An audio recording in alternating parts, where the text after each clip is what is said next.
This is Winnipeg Sports Talk Daily with Andrew Hustler Paterson and Michael Remis. What's up, everybody? Welcome to Winnipeg Sports Talk Daily, live on YouTube. And for all of you making us a part of your day on the podcast this afternoon, thanks so much for joining us.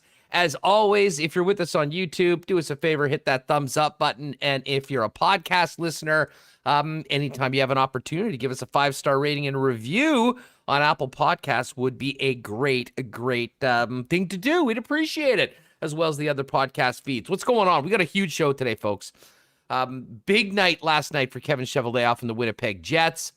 A major re-signing, a significant trade to add to the blue line. Jet fans are fired up. We'll get all over that over the course of the next couple hours. We'll also speak with the returning Mark Morrison, now the head coach of the Manitoba Moose. He'll join us in a few minutes. Sean Reynolds, with all this Jets news, Rennie has many hot takes fired up. He's camping, but he will join us from the campsite. I think we'll be doing it audio only. So if you were hoping to see his camping look and what headband he's wearing out at the campsite, unfortunately, that won't be taking place. But we'll hit all of the Jets news, as well as a very busy day, couple days around the National Hockey League with Sean. And then at around 2:15, we'll get ready for Goldeyes season. The Fish are back next week. Andrew Collier, the GM of the hockey club, is going to join us to fill us in on what the plan is for the boys this summer to get back and salvage some of the 2021 season in front of their home fans at Shaw Park. As always, we're brought to you by our wonderful family of sponsors. Our newest sponsors, Paramount Services Limited, Royal Sports, Not Autocorp, Boston Pizza, the Nick and Nicky DQ Group, Little Brown Jug, Breezy Bend, Assiniboia Downs, Aikens Lake, and Coolbet Canada. So Remis, let's get right into it. What a wild night last night for the Winnipeg Jets.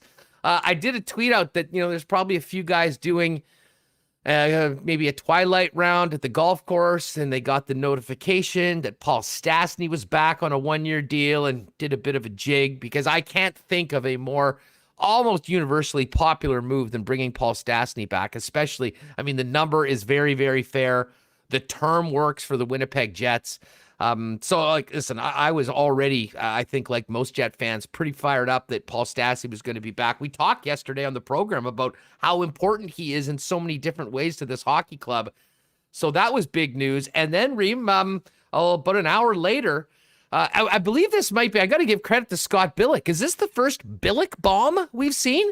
Because Billeck threw out that the Jets were in conversations trying to acquire Brendan Dillon. Then lo and behold, within an hour from the Billeck bomb being tweeted, we had all the insiders getting in on the action, and it was official. The Winnipeg Jets have added a big defenseman on the blue line, left-hand shot, Brendan Dillon, coming over from the Washington Capitals in exchange for 2 second-round picks. Remo, what'd you think about last night?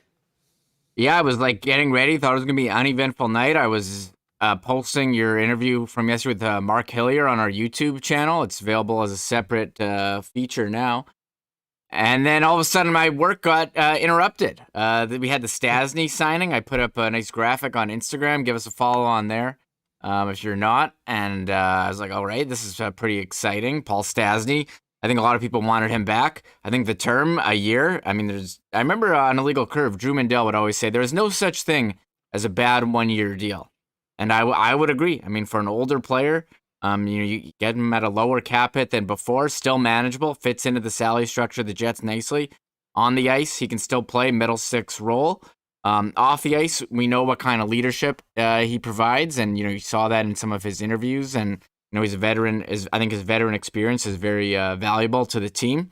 So I have to be happy with Stastny coming back. And then the Brendan Dillon signing, I think you have to love it if you're a Jets fan. And people were saying, what's Dillon like? Well, I think he's kind of like bringing back Ben Sherratt. He's a bigger guy, 6'4". He can lay the body, play the penalty kill, block shots, but still contribute a little bit offensively. I don't think he's got a 107 mile-an-hour slapper, but I think... I think he's in there on the left side. Maybe you slot him with DeMello, who he was very effective with in San Jose, or he plays with Pionk. I'm not sure. But I think the Jets saw a need. in defense, which we all recognize. Paid 2 second-round picks to get it. And, I mean, they're ready to go. He's got three years left, which you like, at, what, $3.9 million? Listen, the deal. That's the best part of the deal. Brendan Dillon's contract, makes a lot of sense. I mean, I don't think, listen, I know there was some urgency to address the blue line. Everyone knows that. But I'm not sure they would have felt exactly maybe as confident making this deal, or would have paid, a significant price for a well-drafting team like Winnipeg. Tossing in 2 second-rounders is not insignificant. But when you're bringing in a player that's 30 years old, presumably in the prime of his career, that has 3 years left, that you're confident can play a top 4 role on your hockey club, making less than $4 million in a flat cap world, it makes a lot of sense for the Winnipeg Jets. And I wasn't sure. I mean, we talked about Brendan Dillon before on this program. And I know we sort of focused in more on some of the right shot defensemen out there. And that's not to say the Jets won't be knocking on Brandon Montour's door, or maybe some of the other right-hand shot defensemen that are out there tomorrow when free agency gets going. But when you look at what's available, Reem, with the exception of, breaking the bank, which I think is quite unrealistic, even if Dougie Hamilton wanted to come to Winnipeg with the Jets cap situation and the RFAs they need to get signed, Brendan Dillon just seemed like an absolutely perfect option for the Winnipeg Jets, both for term, both for salary, both for fit. And, he's a guy that has played with Dylan DeMello before. I could absolutely see him getting back together with DeMello at one point. Does that mean they go with Morrissey and Pionk together? Or is DeMello, or even a player like Brendan Dillon at times, doing lots of heavy lifting on the PK and some special teams, and maybe playing with the younger defenseman that the Jets are trying to put into the lineup. What is interesting, and I mean, not ideal right now, is that you have on the, you've got, Morrissey and Dillon both on the left side. And I think a lot of people thought that maybe Dillon would work well popping in with a player like with Morrissey, or, maybe a Logan Stanley, or all on that left side. I mean, right now you've got Pionk and DeMello on the right. And then a lot of question marks. I mean, Sami Niku, I don't think is going to be in the lineup on opening night. Kovacevic still coming around, although had a real strong year with the Moose, and maybe he could be a big surprise this season. But with Hanel and Sandberg on the left side, and Dillon and Logan Stanley on the left side, it is a little bit packed. And I think we all know that Brendan Dillon and Josh Morrissey are going to be in the lineup all along. So, is there a potential for one of those guys to move over to play the offside? Yes. Or is there a potential, Reem, and this will be quite interesting as we get into tomorrow, adding another player? If that is the case, if the Jets do that, what does that mean? I mean, you've got, 3 young defensemen. Logan Stanley's going to be up for a contract. Presumably he'll be resigned and be in the mix. Ville Heinola, certainly there. Dylan Sandberg as well. Will all those players sort of be in the mix challenging for a spot? I guess we'll see. But the bottom line in this, with the needs the Winnipeg Jets had, a solid, big, strong, tough, experienced defenseman like Brendan Dillon seemingly was exactly what the doctor ordered, and the numbers certainly make sense for where this Winnipeg Jets hockey team is at. Yeah, I love the move. They went and saw a need, addressed it, got a top 4 D. He can play left side. He's under contract for the next 3 years, so you're not signing some crazy UFA deal. And people are asking me, why would Washington get rid of this guy if he's so good? Well, you saw today. They need to free up cap room. To sign Alex Ovechkin. He had we'll talk about it later, the 5-year, 49, I think, and a half, or 49.75, whatever, close to $50 million contract. They also have to sign, the goalie. They got to sign, I think they lost the backup goalie as well in the expansion draft.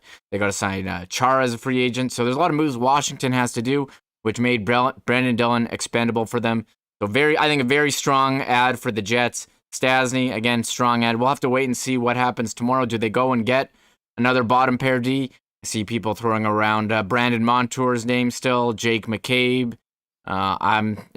David Savard. I think they're probably out on that type of guy. I mean, that's what they did in getting Brendan Dillon. So you would think the D next year. I mean, as of now, it would be like with Morrissey, DeMello, and then Pionk, Dillon. And then who's your bottom, your bottom pair D right now? Is it Stanley and Heinola? Is that what you're rocking with? Are you bringing another veteran? Nate Beaulieu is still under contract as well. So I mean, yeah. So how many of, and then the question is now, how many of these young D are going to get a shot? Huss. I mean, is Heinola going to be in the press box again? Is he going to be tweeting Bernie Sanders gifs of him or pictures of him in the gloves? And well, you know what? He'll have an opportunity to come in and make the team. And I know everybody just wants every young player to be gifted a spot on the club and go ahead. You're an NHLer now. That's not how it works. And like, I don't know whether you guys are trolling me in the chat right now. I mean, I know Mal Paris likes to have fun with all of us and me. And there was another person in, I mean, D. Kingsey. They're going to need to trade one of those guys, preferably Stanley. Like, are these people all just doubling down on these terrible takes for 4 years that this guy was a bust and not acknowledging that he had a great season and there's a reason why he's got a big future with the Winnipeg Jets team? I don't get that at all. But I guess to the point that if you do add a player like Brenden Dillon, and if you are, making a concerted effort to try to win within this window of the next 3 years, do you have those solid young prospect defensemen, Billy Heinola, Dylan Sandberg, just one point of those guys. And I guess for the people in the chat, I will include Logan Stanley, although I don't think that's a consideration of the Winnipeg Jets, to trade one of those players to potentially, whether it's further improve the blue line, whether it is to make something happen up front. And I know there's some people that have tossed Andrew Kopp's name into the mix. Kopp's interesting because, I mean, again, this is something we've talked about many times before, but I mean, the fact that he went to arbitration last time with the Winnipeg Jets to get his new contract 2 years ago, left, I think, a bad taste in his mouth. It was pretty clear about that. If they're going to get to that point, I think maybe they do go that way. But by all indications, they're working on a deal right now, and I would imagine Andrew Kopp will be in the mix going forward.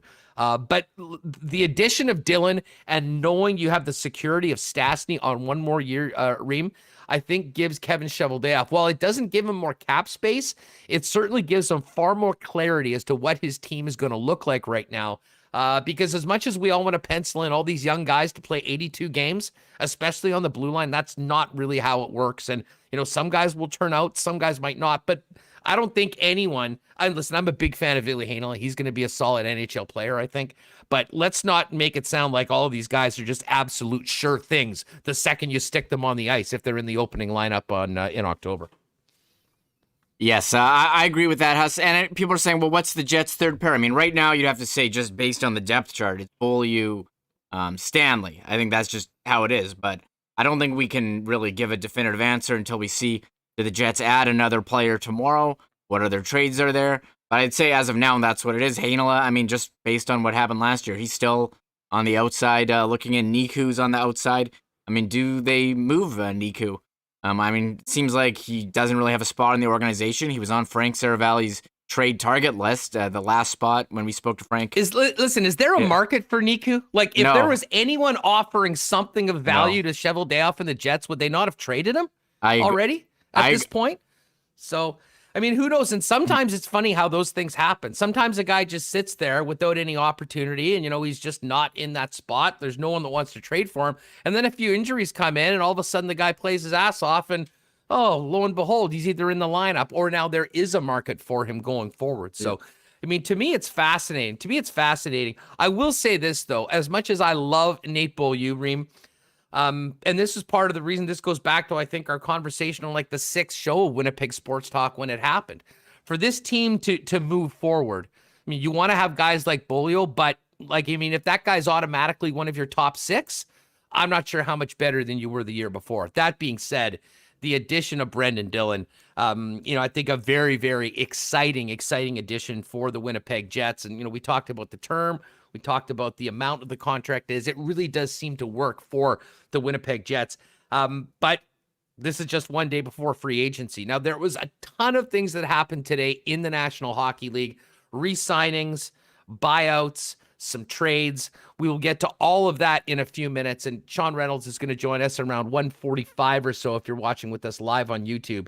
And we'll get to all of that coming up. But we are going to bring in the new head coach of the Manitoba Moose for a quick chat. Looking forward to having Mark Morrison. Before we do that, told you yesterday, got a brand new sponsor on board. Official welcome to Paramount Services Limited. great to have Paramount. Kerry O'Brien, a good friend of mine for many, many years over at Paramount. Big fan of the show and thought that this would be a great way to get the word out on what they do, which is Paramount Services, a full facility maintenance company serving commercial HVAC, plumbing, electrical, and handyman services to all of your favorite convenience stores and restaurants in Western Canada, operating 24 hours a day, 365 days a year for the past 28 years. If you are in convenience store, restaurant, if that's sort of a business and you're looking for a one-stop shop for kitchen or cooler supplies for your business or property in Western Canada, give them a call, ask for Kerry O, or you can visit their website at Paramount Services Ltd for more information. And I guess a big part of it as well that, they wanted to let people know, they're always looking for qualified techs who specialize in HVAC, plumbing, electrical, and handiwork. If you are a handy guy and are looking for a great company with benefits, solid remuneration, find out more. If you go, actually, Remis can pop it into the chat if you're with us on YouTube. You can click on that. But if you go to ParamountServicesLTD.com for more information, or if you go to the Winnipeg Sports Talk page, hit our sponsors, click on the Paramount Services logo, and it'll take you right to the careers page over at Paramount Services. So big thanks to them for coming on board. Great to have Kerry, Eben, and the gang with us. And as I said, if you got some handy people in your circle that are looking for a great gig, check the careers page right now at Paramount Services. Also want to give a shout out to our friends at Royal Sports. We were talking about Bomber season coming up last week, and we got the home opener next Thursday. I have a feeling there'll be a lot of people rolling into Royal, maybe to get some new blue and gold for the game on Thursday. And of course, with Paul Stastny back and Brenden Dillon now acquired by the Winnipeg Jets, I have a feeling some new jerseys will be going out with some new numbers and names for Winnipeg Jet fans. Again, when it comes to licensed merchandise, there is nowhere, anywhere that's got a better selection of it than Royal Sports. And while you're there, you can check out the incredible bike selection. Hockey season's coming up. Nowhere has more hockey gear than our friends at Royal. Soccer, baseball, an expanded fitness section, and still some good camping time right now. Check out their camping section as well. And get one of those Jets Yeti mugs, all at Royal Sports. Our good friends, the Haspeak, 650 Rally Nikkei and 750 Pembina Highway. And, of course, another beautiful week heading into the long weekend. We are in the height of blizzard season. The Kit Kat blizzard season is back at the Nick and Nicky DQ. Pop and see our friends at the DQ Northgate, DQ Niverville, DQ Polo Park, or DQ St. Anne's. I would suggest the Ultimate Grill Burger. I love the chicken fingers, but it is ice cream season, so get on one of those blizzards. And for God's sakes, if you've got a gathering coming up, whether you're hosting or going to one, be the hero. Get a DQ cake. Everyone will love you for it, and you can very simply order it online through Instagram to Nick and Nicky at DQ Manitoba. Give them a follow, fire them a message, and you can pop by and pick up the cake and be a hero heading into the weekend. Big thanks to Paramount, Royal, and Nick and Nicky for their support of Winnipeg Sports Talk. All right, we're going to get back to the NHL talk in a minute, although I'm sure there'll be a little bit of overlap right now, but it's an absolute pleasure to welcome in a familiar face to Moose fans. He's now the head coach of the Manitoba Moose, Mark Morrison, joining us on Winnipeg Sports Talk. Mark, what's up? Thanks for doing this, and congratulations on the new gig. Welcome back to the Peg. Yeah, pretty excited. Well, thanks for having me, and I'm real excited to start heading back that way. I'm in BC now. Start heading back that way in a couple of weeks, and get to work with a lot of people that I know real well. Well, let's talk a little bit about that. I mean, for maybe fans that, weren't aware, I mean, you, of course, have been with the organization before, coming over to Manitoba from the St. John's Ice Caps, and then spending the last few years in the National Hockey League with the Anaheim Ducks on the coaching staff. Tell us about the opportunity to be a head coach and why this was such a good fit for you and the organization. Well, I mean, I guess this all started back in ECHL when I was with the Victoria Salmon Kings. We were a affiliate of the Manitoba Moose at that time.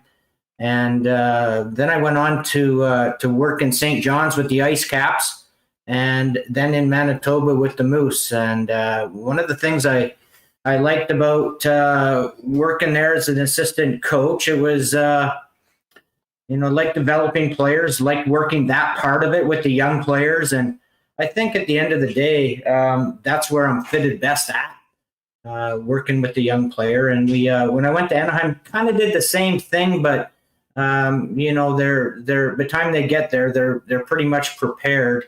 And I like that preparation thing that comes in when you're in the American Hockey League. So it's kind of my style. It's what I like to do. As far as the head coach position, I think it just gives you a little bit of an advantage when you're developing. You if you have meetings or you're trying to work with a young player, you're able to put him in situations on the ice as the head coach where he's going to improve, and that helps speed up the process a little bit. Now, Mark, the familiarity with the organization, I'm sure, was an asset to both sides. What was it that was so attractive, not only getting a head coaching position in the American Hockey League, but coming back to Winnipeg and working with a number of people that you obviously had a great relationship before? Yeah, I mean, I think it's excellent.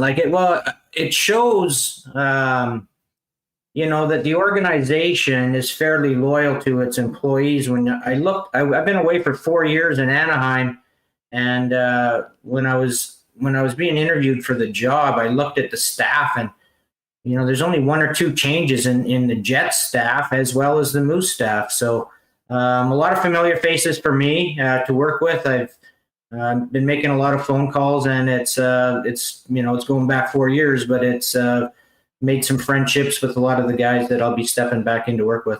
Hey, let me ask you this, because you have a very interesting perspective on this. What have you noticed about the Jets organization, both at an AHL level and the NHL club, over the course of the 4 odd years that you were in Anaheim and now returned to? Well, I think the continuity is important, and they're good at it. And I think that, especially in the American Hockey League, the continuity is important because you're working with these kids for 3 or 4 years. Sometimes it's fast and it's a year or two, but mostly it's 3 or 4 years. And so the continuity there that coaching staff takes you right through to the NHL, I feel is really important.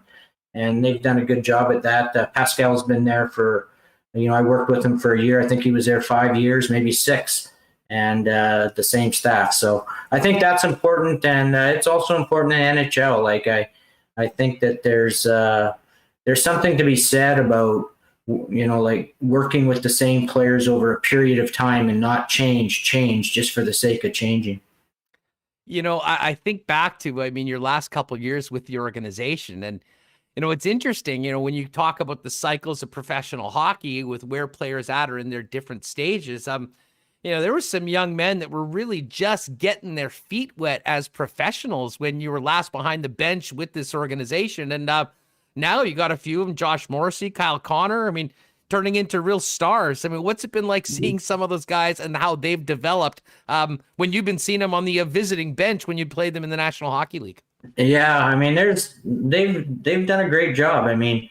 Ben Sherratt, Jack Roslovic, they're not with the organization anymore, but these guys too, they play in the NHL. Brendan Lemieux, Adam Lowry, Josh Morrissey, they've done a great job of bringing up young talent and producing them into NHL players. And some of those relationships are important, and they carry on today. And I quite often tell the story about Jack Roslovic, calling me during the season when I'm working with Anaheim to ask me how he played last night. And unfortunately, we had a game too, so I didn't get to watch it, Jack. But, some of the relationships are important, and they carry on through a period of time. Your work with the Moose as an assistant, your work in Anaheim, how do you think that's prepared you for this next challenge of your coaching career, to be the boss and to be the guy with last call on that bench? Well, you know what? The one thing that I learned out of the NHL for my seasons there was that head coaches in the NHL, they're kind of they don't have a lot of patience for young guys making mistakes. Every point in every game and every period and every shift is so important. So I think the one thing that I did learn that I didn't know previously is probably how prepared these young players have to be able to get ice time in the NHL.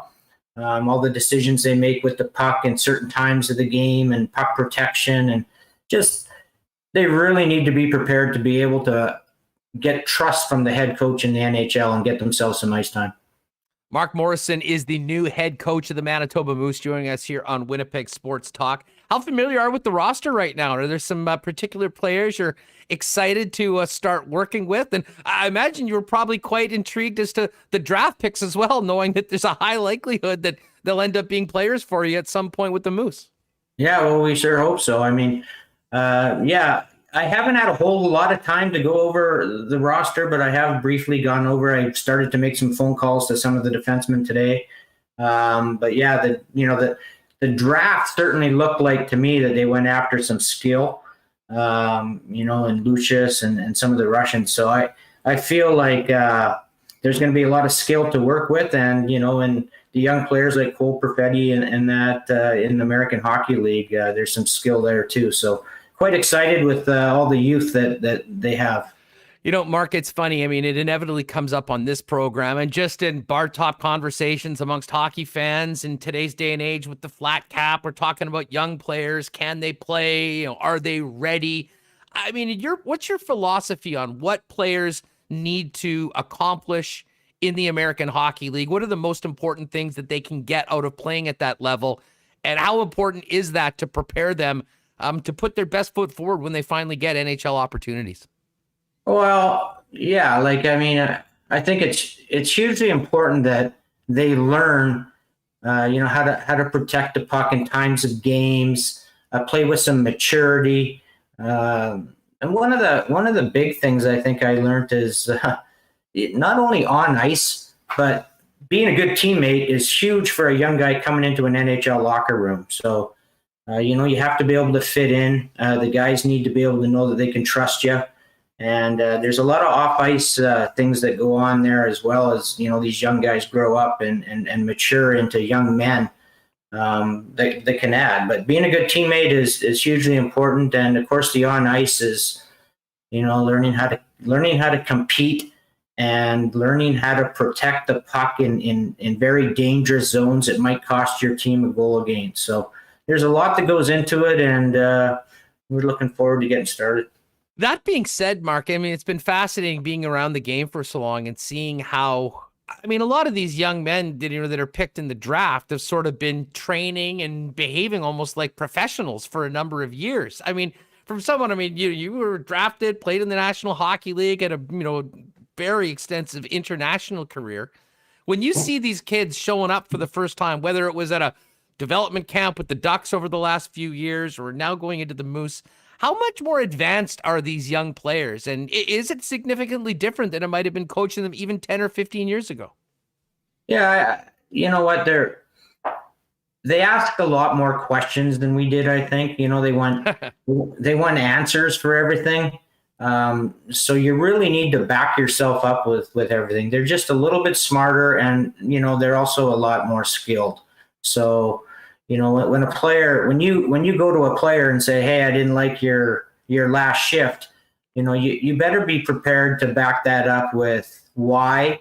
And maybe you have to show some video of him doing it wrong, and then maybe some video of him doing it right as well. Like, they're always questioning things, and which is good, and we were more adamant to just, if the coach told us we had a bad shift, well, we just shut up and had a bad shift. But yeah, they want to know everything. Mark Morrison's with us. Mark, I've got to ask you this, and this player I don't think is going to be spending any time with the Manitoba Moose. And I know you were in another conference, but Brendan Dillon acquired by the Winnipeg Jets last night. Certainly a big piece on the blue line, something that Cheveldae had been trying to get. For fans that maybe have not seen a lot of Brendan Dillon, when people ask you, what sort of player are the Winnipeg Jets getting in that trade last night, what do you tell them? I think you're getting somebody that competes real hard and plays with a lot of emotion and intensity, and he's got a physical presence to him as well. And so, yeah, I enjoyed watching him play in the West there. He is a competitor. Well, and a player like him How beneficial can a guy like that be for a young defenseman graduating from the American Hockey League and playing? We saw Logan Stanley get his crack last year and played a lot of the season with Dylan DeMello, who, certainly is, by every metric makes his partners better and a real calming influence. How important is that for young players to go in and maybe be put in a situation with a more veteran player that has some experience to give them the best chance to succeed? Yeah, it's huge. It's huge at both levels. The American Hockey League and the NHL, to have mentors beside you that are going to show you the way. That's the best way to teach. A lot of those young players they'll take some information from a veteran before they will a coach at times. So it's those mentors that you can have on the ice as teammates. They're very important just because that's what the young player listens to. They have a lot of respect for them, and they know that that's how they have to learn. Mark, now, hey, it's a big move. I know you're familiar with the city and the organization, but you're coming from California, you're in BC, and you're going to eventually get to Winnipeg. And, we're at the end of July right now with a very, very short summer. What's the coach's to-do list over the course of the month of August, both on and off the ice, before you get ready for camp? Yeah. Well, I got to find a place to live in Winnipeg, I guess. That's important. But no, I'm going through the staff, talking to everybody.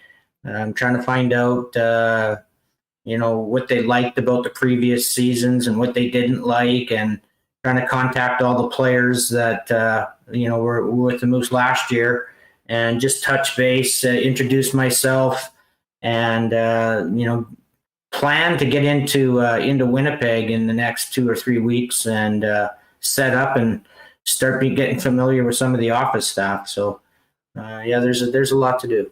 Hey, and one more for you, just on the setup here in Winnipeg. And we've talked about this before. And as a former Moose employee, I know the challenges that, you have at times if your American League team is far, far away. When you look at the fact that the big club is right down the hall and the organization's all essentially over one building, inside one building, how big is that for the organization, but also for you as the head coach to be so close to the parent club? Yeah, it's important. I think that it's important to create those relationships with the Jets staff as well. We like to try in Winnipeg play the same systems in the American Hockey League as the NHL team does. So if a player gets called up, he's familiar with the system and the hockey language that they use. So one of the things that being under the same roof does is it enables American Hockey League to mimic the NHL, and that's very important for the young players. So it's a huge advantage. Well, Mark, listen, we really appreciate you taking the time. Enjoy what time you have left out in BC, because I'm sure it'll be an incredibly busy August, and can't wait to have you back on the program talking about Moose hockey and all the Jets prospects that you'll be coaching coming up in a couple months. Yeah, super excited, and thanks for having me, Andrew. Appreciate it. Thanks, Mark. We'll talk soon. There he is, Mark Morrison, new head coach of the Manitoba Moose, joining us on Winnipeg Sports Talk Daily. Great stuff with Mark, and I know so many people in the organization spoke so highly of Mark, obviously spending the last few years in the National Hockey League, but that's sort of an opportunity to get behind the bench in an organization you're familiar with. Certainly seems like, a great opportunity for Mark to continue his path, as a head coach. And of course, the Winnipeg Jets getting a guy that they know intimately well, to continue the draft and develop model that, has continued to bear fruit for the Winnipeg Jets over the last few years. Thanks to Mark for joining us. All right, we're going to get back to all of the news around the National Hockey League. Sean Reynolds coming up in a few minutes to get his thoughts on Stastny re-signing, the Brenden Dillon acquisition, and what this means for tomorrow when it comes to free agency. Before we do that, big shout out to our friends at Boston Pizza with us from day one here on Winnipeg Sports Talk. The patios are open. The lounges are open again. And when you reintroduce yourself to the Wild and Boston Pizza, you'll be checking out an amazing new summer menu, including the honey dill fried chicken sandwich. It's got to be a Winnipeg thing, although it's coast to coast now. The Burger Italiano, and an incredible collection of cocktails, including the Bulldog Margarita Fish Bowl, the White Sangria Smash, the Peachy Mojito Royale, and the Galaxy Fish Bowl. Pop down to Boston Pizza tonight. Dine in, back open, delivery, takeout, or it's patio season. Maybe you get back on the patio over at BP. We have to say thank you to our friends at Little Brown Jug. Now, you're all familiar with the Summer Lager. Incredible. The Hefeweizen, Elite, and of course, that's all available in the Summer Variety Pack. Now, you can pick up the Summer Variety Pack. You can grab a case of 1919 and all their other amazing beers at your local beer store. You can also pop down and check them out on William Avenue at the Tap House with the patio. But you're busy right now. Maybe you want it delivered straight to your home. And celebrating our 100th episode yesterday, Dustin and the gang over at Little Brown Jug have been very kind to give us a free delivery code for Winnipeg Sports Talk listeners heading into the long weekend. So any point before July 31st, if you use the promo code WST100, you'll get free delivery on any order, minimum $35 order. And of course, if you get that order in by 4 o'clock, you'll get same day delivery anywhere in the States, anywhere in the city, not necessarily in the States. But I do want to mention as well, pop down and see. I mean, the building they've got on William Avenue is amazing. It's a great place to enjoy a couple cold 1919s on the patio. And follow them on Insta and on Twitter at Little Brown Jug, because I do know they've got some free live music coming up on the weekend as we kind of get out again. Big thanks to Little Brown Jug. And of course, our friends at Not Auto Corp. Why not get into the car of your dreams at a great price with the help of the Not team? Incredible selection of all sorts of vehicles there at Not, including Winnipeg's best selection of Tesla models for a number of years. And if you have a vehicle right now that you think you might need to get out of, whether you're in a lease or own it, talk to them about their very successful consignment program. They'll get you set up and hopefully get you max value on your current vehicle while you head into a great new vehicle for you and your family. Not AutoCorp, not.ca. They'll also service your vehicle, detailing, and much more. It's all online at not.ca. Go and visit them at Waverly and McGilvery.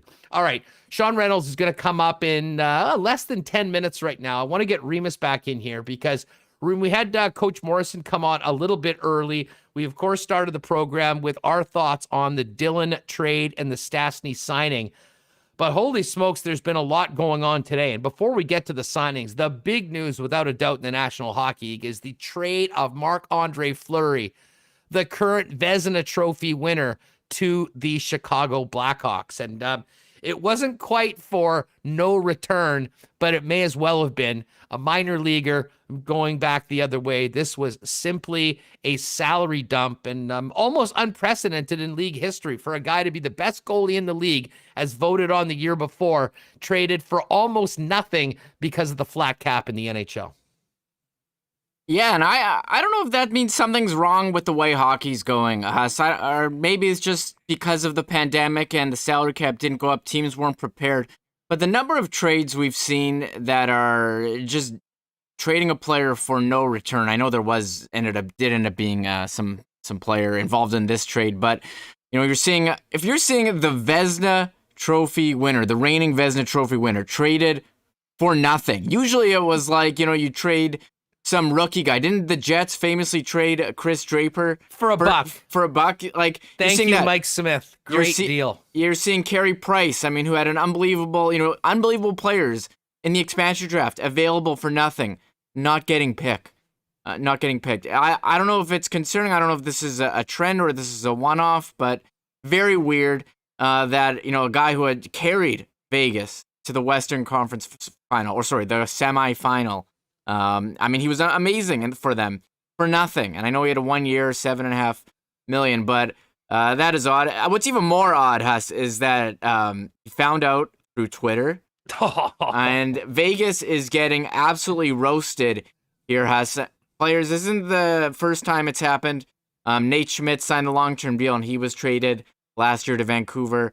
It was a trade. I forget who it was. William Karlsson had to tell the player during practice they were traded. There was a thing where Alex Tuck went to get out of the parking lot and his key card stopped working. So Vegas, we know they want to win, but the way they've treated some of their players who've signed long-term deals, who've been the face of the franchise, they're clearly treating it like a business. I know Kelly McCrimmon is speaking it too, but it's in a big contrast to what you've seen Paul Stastny say about the Jets organization, how they treated him. And here we are, Paul Stastny re-signing for another season. But we'll have wait to hear what Vegas' side. But we have heard from Alan Walsh, Fleury's agent, on this deal. But Vegas getting, I mean, they tweeted a goodbye to Fleury. And the comments, they're getting absolutely ripped. Oh, God, I just pulled that up. Here. Here. Before we went on. Oh, I see the Vegas Golden Knights have put out a thank you to Marc-Andre Fleury. Let's face it, first player drafted in their team history. We all know how that first year went. They went all the way to the Cup final. They go and get Robin Lehner. And then what does Fleury do this year? Well, he outplays him for the entire season and wins the damn Vezina trophy. And none of this, I think, happens if he doesn't have that unfortunate gaffe in Montreal that, in my opinion, completely flipped that series. But it was somewhat surprising. And we heard last week that they were talking about potentially trading Robin Lehner, but it ends up being Marc-Andre Fleury. And like Lehner's got term. Lehner's at a lower number. Probably makes more sense cap-wise long-term. But I will say this. I mean, Kelly McCrimmon is stone cold. I mean, he makes the decisions that he feels he has to do in the best interest of his team. And unfortunately, at times there's some hurt feelings. There has been some hurt feelings before. Certainly from the sounds of it, the Fleury camp not too pleased. But I'll say this, Reem. I mean, it's not even sure that Marc-Andre Fleury will be playing next year because, as Alan Walsh said, apparently Fleury has been traded. We found out about it on Twitter, and at this time, Marc-Andre Fleury is going to be back with his family evaluating his future. It has been thrown out that potentially Marc-Andre Fleury could walk away. He's had an incredible career. He's won Stanley Cups. He won a Vezina. There's not really much more for him that he needs to accomplish on what would be a Hall of Fame career, I'd imagine. But the fact of the matter is the guy's still a hockey player and just had an incredible season and certainly can play at a high level in the National Hockey League. So it's a fascinating deal in that, we know why it was made. And I guess the other part of it, Reem, is this is the daily big move from Stan Bowman in what's been a very, very wild few weeks for the Chicago Blackhawks. Very bad off the ice with the investigation that's going on. But it seems like each and every day there's something the Chicago Blackhawks do to at least get us to talk about hockey for a little bit when we're talking about that team. Yes, I mean, it's crazy to go back to Fleury that he would find out like this. But as for Chicago, we'll wait and see if Fleury reports. I mean, there was reports going out that he was going to retire if he didn't play for Vegas. He's got 1 year left. I mean, tough to walk away from $7.5 million. I know he's made a lot of money out of his career, but I mean, once you're retired, you don't see those kind of paydays again. So, Chicago, they're making bold moves. Seth Jones, then signing him to the long-term deal for $76 million. Yeah, that's a lot. And I mean, we can bring up Chicago on Daily Faceoff, and now they're in the Central. They got Fleury. They traded away Duncan Keith. So they're kind of going through it. We'll see if they bring anyone else in. But Chicago, I think they're going to be a bit more competitive. I don't think they're back to being a cup contender, but we thought a couple of years ago they were going through this rebuild, and they had these big contracts to Kane and Taves, and I think those guys were kind of annoyed with the way things were going. So they're giving her. They traded away a lot of futures. They got a Vezina winning goalie. It's hilarious to be annoyed at your team and what they're doing with the salary cap when you and your buddy are both making $10.5 million and eating up about 30% of the cap. Yeah. But hey, listen, no one knew that was going to be the case when they signed those deals. They won the cups, they got their money. But it's been a struggle for the Blackhawks the last few years, but Stan Bowman's been very aggressive. And I mean, again, this all goes back to what's happening with the investigation, but I mean, I still am unsure as to how Stan Bowman continues in his role with the Blackhawks long-term. Based on what has been uncovered, both from the court documents going forward. So he's certainly operating as if he's sticking around right now. Not sure whether that is the case. But if Fleury does report and go to the Blackhawks and play out his contract, it'll certainly be a very, very different Blackhawks team than we last remember struggling in the Central Division now that we get back to normal. Some big signings today. Ovi, 5 years, Reem. You know what I took from this? Alex Ovechkin wants to break Wayne Gretzky's record. What did you say? He needs 33 goals a year on average for the 5 remaining seasons of this contract to get it done? Yes, yeah, Huss. And I thought maybe he would get a 3-year deal. I saw people reporting 3 years, $10 million. And I mean, that seems reasonable, I think. But here, we can bring up the list. Here, for the 5 years, 9.5. I mean, he's 35 years old. It's going to take him till age 40. I think it's going to be very tough for him to live up to the last 2 years of those deals. But this is Alex Ovechkin, an all-time great player, Hall of Fame player. And if he's going to go for the goals record, I think, maybe the last 2 years might hurt them. But I mean, this is the kind of guy you overpay for. This is the lifetime contract. So, I mean, we'll see how it goes. But he's an elite goal scorer, 33 goals a season. And here, I'm trying to pull up the list here of the all-time goals, but having some trouble. So here we go. You know what? Don't even worry about that. Yeah. I can get that. Okay, there we go. We've got it. Yeah. But I mean, yeah, we all know the only guy that really matters is the guy right up at the top, and that is 99. And it seemed like almost unrealistic that anyone would ever do it. But Ovi's at least in the conversation. He's going to make 9.5 for the next 5 years in Washington. The greatest player in Caps history, a Stanley Cup champ, and a few more things to get on an individual basis, and that record would certainly be one of them. All right, well, I tell you what, Rima, why don't you see if you can get our friend Sean Reynolds up on? We're using a little bit of technology today for our pal Rennie, because Rennie is going to join us from somewhere out in rural Manitoba, where he's enjoying a little bit of time with his family. But with all the big news from the Winnipeg Jets, if you're just tuning in last night, Paul Stastny signing a 1-year, $3.75 million extension to stay with the Winnipeg Jets last night. And just shortly after that, it was Brendan Dillon acquired by Cheveldayoff from the Caps for 2 second-round draft picks. So anyways, we're going to get to all that with Rennie right now. If you're with us on YouTube, great crowd today. Do us a favor. If you haven't already subscribed, make sure you've hit that red subscribe button. We're here every day at 1 o'clock live on YouTube. And if you're a podcast listener or normally listen on podcast, pump it in Apple, Spotify, Google Podcasts, wherever you're at. Make sure you're subscribed and join us on a daily basis here on Winnipeg Sports Talk Daily. The other thing you can do if you're with us watching on YouTube right now, hit that thumbs up button. Always helps us in a big way. If you're watching on a mobile, you can just close the chat, hit that thumbs up button, and get right back in the chat. But greatly appreciated all the support from everybody. And as I said, it's going to be a big week. Tomorrow we'll have lots to get to on, of course, the first day of free agency. But as we'll talk about with Sean Reynolds in a minute, a lot of that thunder may have sort of been stolen last night by the acquisition of Brenden Dillon. But let's go out live from family life and a little summer camping. We couldn't be happier to welcome in our pal Sean Reynolds, taking a little bit of time, getting back on the Jets beat. Rennie, how's the vacay going? We've missed you. It's going great. I missed you too. It's about time we got back to a little bit of this stuff. I know it looks busy on TV tomorrow. I don't expect it to be overly busy for the Jets, but they're starting to set the pattern of getting the business taken care of early, and good on them for doing that. I think it's the way to do it.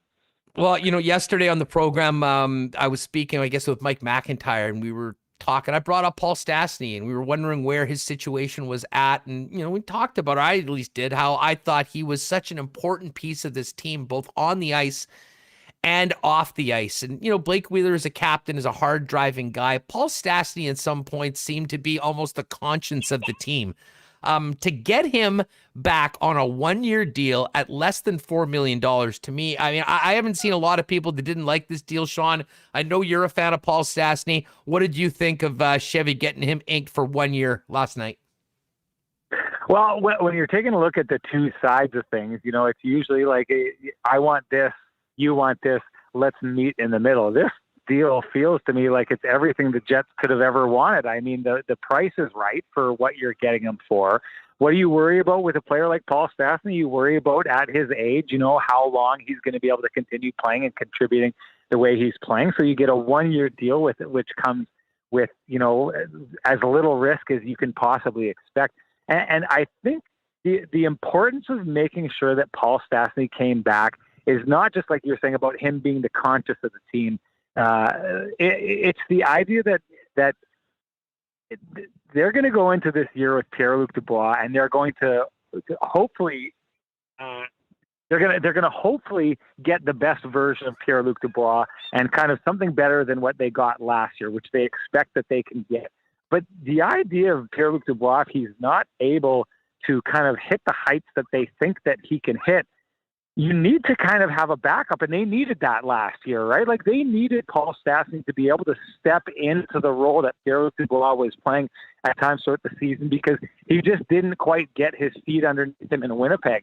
And so I thought it was important that they bring Paul Stastny back because if they kind of would have been taking Pierre-Luc Dubois and the team and saying, okay, we need our top six to work. We need you to do this.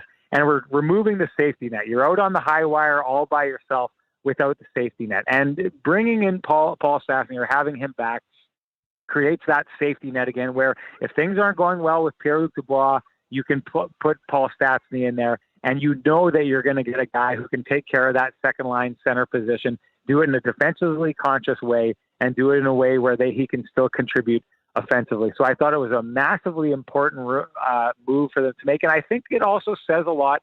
You know, if you're Paul Stastny, I think he took a team-friendly deal to be in a place where he thinks that they can do something. So that always helps the team as well. The morale of having a player of that caliber who says, I want to be here and I think we can do something.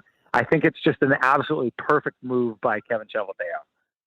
Yeah, I agree. I mean, I think it's important in so many ways. The money makes sense. I think it's a very fair deal.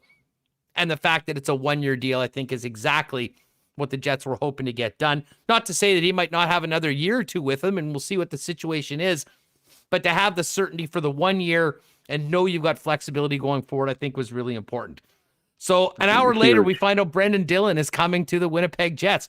We've talked so much about getting a big, solid, experienced defenseman here in Winnipeg.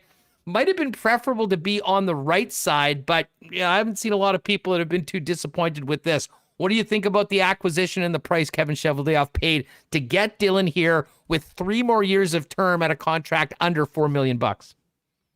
Well, I mean, again, you're touching on it, and we're talking about, the price you got to get a guy in, how he's going to fit into the room, the window that you're addressing. And I mean, Kevin Cheveldayoff in his, before the draft, we'd asked him about this. I asked him a question about, the sense of urgency that they'd maybe be feeling. Because I thought it was interesting that at the year ender, we kind of had an admission from both Kevin Cheveldayoff and Paul Maurice that the Jets defense wasn't where it needed to be, that they needed to improve on it. And, we've known that in the past. We knew that before last year. I think we said going into the offseason, they needed to address that. They ended up not really addressing it.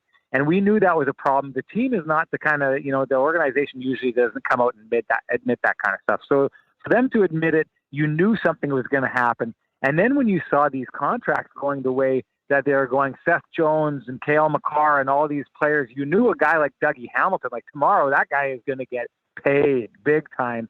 And whoever does is probably at the tail end of that deal not going to be overly happy with that situation, or it's going to be problematic. So you're thinking, one, it's hard enough for the Jets to get unrestricted free agents to come here, but two, at the price that you're having to get in, it's going to be really tough. And in the end, the Jets go out and get Brenden Dillon, a guy that they showed interest in the past, didn't get him to come here. He's got a really good contract number that you bring him in at. And now he fits this window of the next 3 years that you have Mark Scheifele and Blake Wheeler and Connor Hellebuck, which really I think you have to look at as the year that, the Jets' best chance to do something special. And you get a player who's 3 years and fits right into that perfect window. It's just like a seamless move. You're right.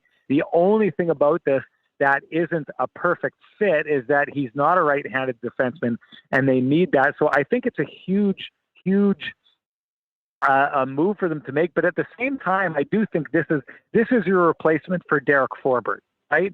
And so you definitely upgraded in this. So you come into next season, and it's going to be your upgrade. But if they don't touch on other parts of that defense, and I'm not sure that I expect them to do that much in unrestricted free agency there, it's still basically what you had last year with an upgrade on Derek Forbort.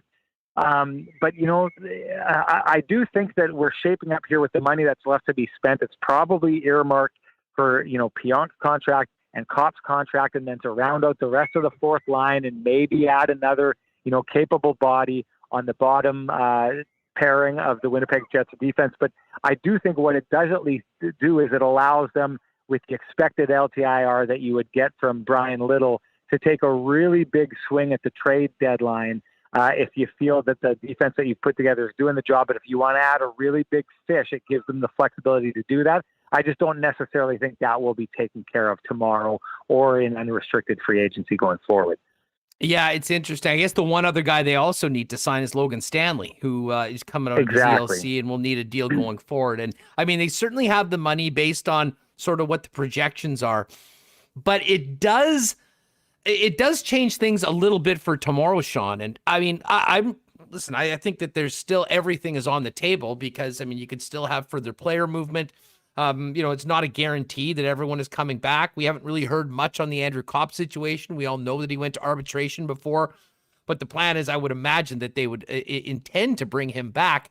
So I guess, I know you're coming into work tomorrow, but are you expecting it to maybe be a little of a quieter day, as opposed to maybe a big impact player on the blue line? And maybe tomorrow and the next couple days for Cheveldayoff will be more rolling out and trying to see what value buys are out there to maybe fill some holes towards the bottom of the lineup up front?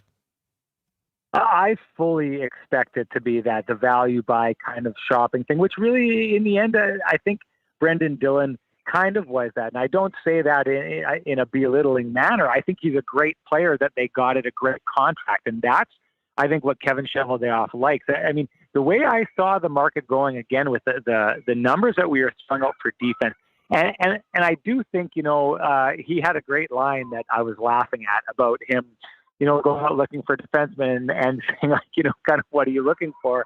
And his answer was, well, it would sure be nice to go out and get a guy who, had a phenomenal shot, was 6'5", 200 however many pounds, could move like lightning, and could ragdoll two players at the same time. Right? We all know who he's talking about, right? Yeah. We know that the loss of Dustin Byfuglien is something that this team still feels, right? And that's what that's what they lost in a player like that. Was one of those players that is absolutely, changes the face of the game. And I at this stage, Brendan Dillon upgrades, and Neil Pionk has been great, and he's been advancing.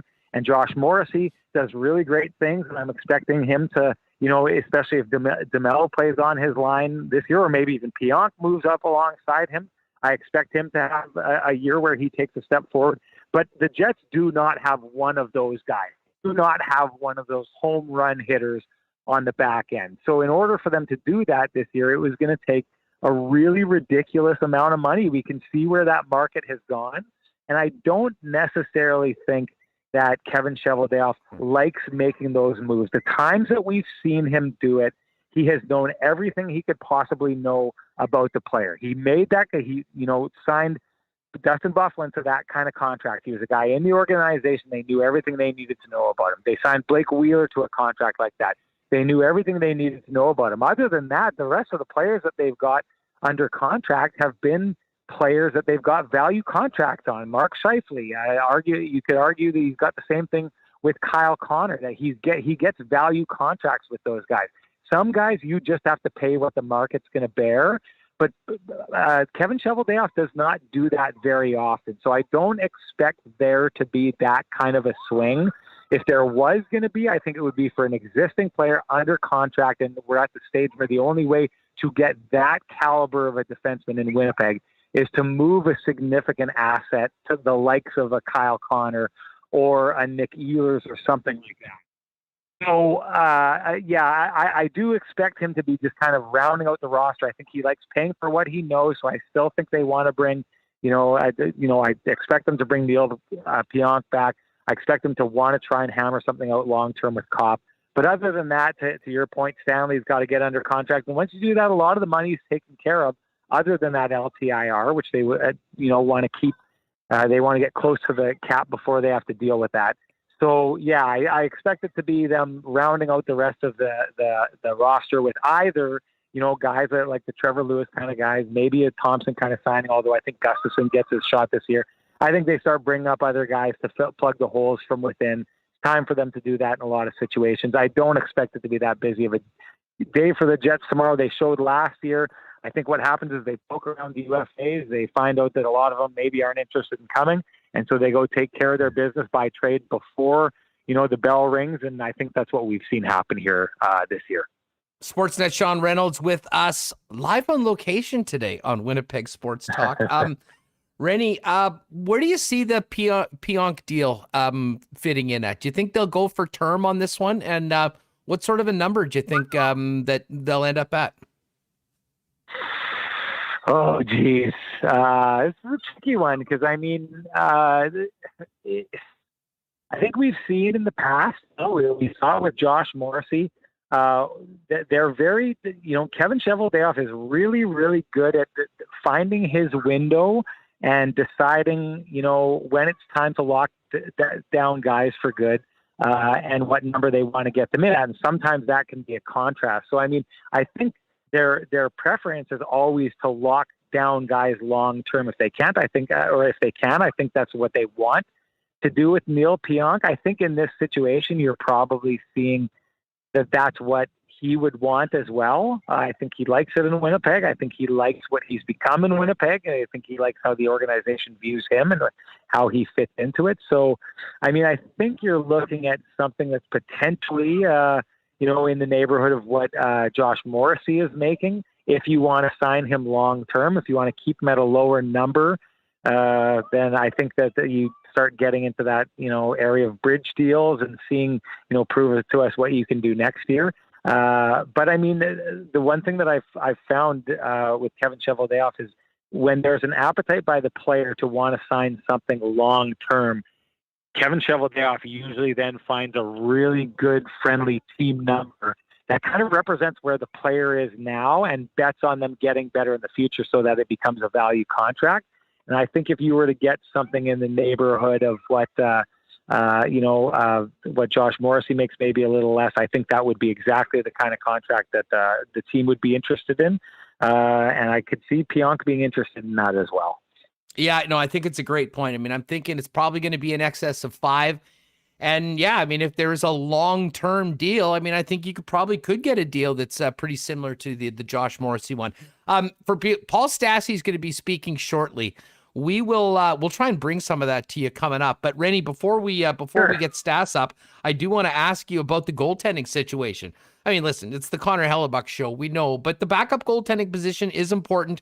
You've got Eric Comrie, you've got the Birdman in the system right now, but Laurent Brossoit has been a real solid backup for the Winnipeg Jets. He will see what is out there. Do you think he'll return, or will the Jets be shopping for a backup goaltender, or will they consider giving one of the guys in-house a chance if LB leaves? I think they've done a really good job developing their guys in-house. So, I would be comfortable just going that direction. If that's what they it came down to. It's funny, I was on the phone, I was talking with one of our national producers right before you called, and that was the conversation that we were having, that, boy, oh boy, did this defense market ever blow up. And there was a suggestion that may be what we could expect to happen with the backup goaltender market tomorrow, that it may be prices that, it's never going to be insane prices, or it potentially could. Jake Allen sure got a good number to be the backup goaltender in Montreal. And I think because of that, there's people thinking that backup goalies are going to get paid this year. And again, I think one thing I've always found very interesting about Kevin Cheveldayoff is when the prices get crazy out there, you always think, well, he's going to have to pay those prices. And I don't really think there's very many times that he has paid those prices, because he's one of those guys who just says, no, I'm going to wait for the right fit at the right time at the right money. So I'll say this, if the goaltending market does what some people think it's going to do tomorrow, and that is blow up, I think there's a good chance that we could see the Jets try and solve that problem from within the organization. Sean Reynolds with us here. Hey, quickly, what'd you think of Marc-Andre Fleury getting dealt to Chicago and finding about it on Twitter? Oh boy. Alan Wallace has made a point of tearing into the Vegas Golden Knights every chance he's had when it relates to his client, Marc-Andre Fleury. And I guess you had to think that was how it was going to end eventually. I don't know. It seemed a little strange to do that for a guy who had meant so much to the organization. It's kind of haunting that the way that he put it, that Marc-Andre Fleury is going to talk to his family. You and I were talking about it there. Like, does that mean that he's thinking retirement? I would think that Marc-Andre Fleury, for a guy who's had the experience he's had, I mean, he's got his cups behind him. He's playing with house money. He's going to get paid next year if he wants to go, because he's got, his $7 million contract. If you're looking for experiences, playing in Chicago would be an interesting experience. Great hockey town, great hockey building. Having been, part of Team Canada for so many years, having the opportunity to play with a player like Jonathan Toews, who looks like he's coming back this year, would be a great experience if you're a goaltender like Marc-Andre Fleury. And to be honest, he's exactly what that team has needed, or definitely needed this last year. And, if you're looking for that team and you're thinking we can score goals, they've shown time and time again that we're only going to get if Jonathan Toews comes back. They've added Seth Jones, so they think that they've at least added a horse they feel like is going to be able to help them on defense. If they can add a horse on defense and then on top of that add in a goaltender with the potential to steal games like Marc-Andre Fleury has done, it's, to me, the most direct route for that Chicago team to try and turn things around. And interesting, for the Jets to look around the Central Division and see that there's being a strong push made in a lot of different directions. Could be tricky to make the playoffs next year. The Jets are going to have to put their best foot forward. Sean, hey, before we go, you're coming in for the day, leaving the fam. What do you have coming up? I imagine reports on Sportsnet throughout the day, and following all the action. Where will people be able to see you? Well, that's where you'll be able to see us doing the TV. Kenny and I have been itching to fire up the Kenny and Rennie machine, which we, kind of put on under the tarp for just a couple of weeks here, but we're dying to get back at it. So I got to talk to Kenny. We got to figure it out, but at some point tomorrow, we want to put something together, have a little bit of a chat with some of the people out there on YouTube, Twitter, and whoever wants to come join us. So I don't have anything specific for you. Probably should have talked to him and got something hammered down, but let the vacation get away from us here. But yeah. We'll put it this way. You let us know. You know where we'll be at 1 till about 3. So if you guys want to jump on afterwards, we'll send everybody your way. And otherwise, if you're going to do something in the evening, make sure to let us know. We'll let the whole Winnipeg Sports Talk crew know. Rennie, get back to the beach, pal. Thanks for doing this. We'll catch up soon. Okay, I never left the beach. Thanks for having me on. Right on. Thanks, pal. There he is, Sean Reynolds. All right, so we just finished up with Rennie talking about the Dillon trade and Paul Stastny's re-signing, and it sounds like Paul Stastny is meeting the media right now. So let's see if we can get there and hear from Paulie Walnuts, who's back with the Winnipeg Jets. Volumes of, from ownership to management to their coaching staff, the players are there, and then there's a belief that it's a good team that's got a lot of potential, and it's got Can I hear this? All the pieces, and we're close there. And so I think I just want to continue that and keep having fun with it. Go next to Mike McIntyre from the Winnipeg Free Press. Go ahead, Mike. Thanks, Gregor. Actually, you know what? I can just welcome listen back. to it on YouTube. Your role with the Jets maybe changed a little bit last year. Of course, a lot of versatility there, moving to the wing. Just how do you maybe see it playing out next year? More of the same, with maybe bouncing around different lines and different positions? Yeah, I think so. I think Paul does a good job of kind of getting the best of everyone, different combinations, and what's best for a team. And I'm comfortable playing wing. I think I'm better center than I am wing, but at the same time, there's certain players that if they're not as comfortable as wing, then we can adapt to that. I've said it before. I think when you're playing with good players, when you have different line combinations, things get stagnant throughout the season, so you got to be ready for anything. And like I said, like when you're playing with some of those guys, you're enjoying it and you're just getting better and you're constantly learning and kind of just evolving as a player. So it's been fun. I think there's pros and cons to playing center, there's pros and cons playing wing. But I think everything kind of outweighs the cons, and I think it's a good situation to be in. And when you have a coach like Paul who understands my game and knows me, and you have constant feedback, it's good for me just to bounce ideas off him or vice versa. And I feel like we both we can think out there together and find what's best for me or what's best for a team or what's best for different guys. Because throughout the season, different guys goes through up and downs, and it's, dealing with a 23-year-old compared a 30-year-old, 35-year-old, everyone's a little different, and so I'll try to make it as easy as possible for them, because sometimes you got to get the best of different players, especially some of the, high scoring players on the team. And, I'm all for doing things like that and helping the team win. Go next to Gemma Karsten-Smith from the Canadian Press. Go ahead, Gemma. Hi, Paul. You talked a little bit about the potential of this team. Where do you kind of see the ceiling being for next season?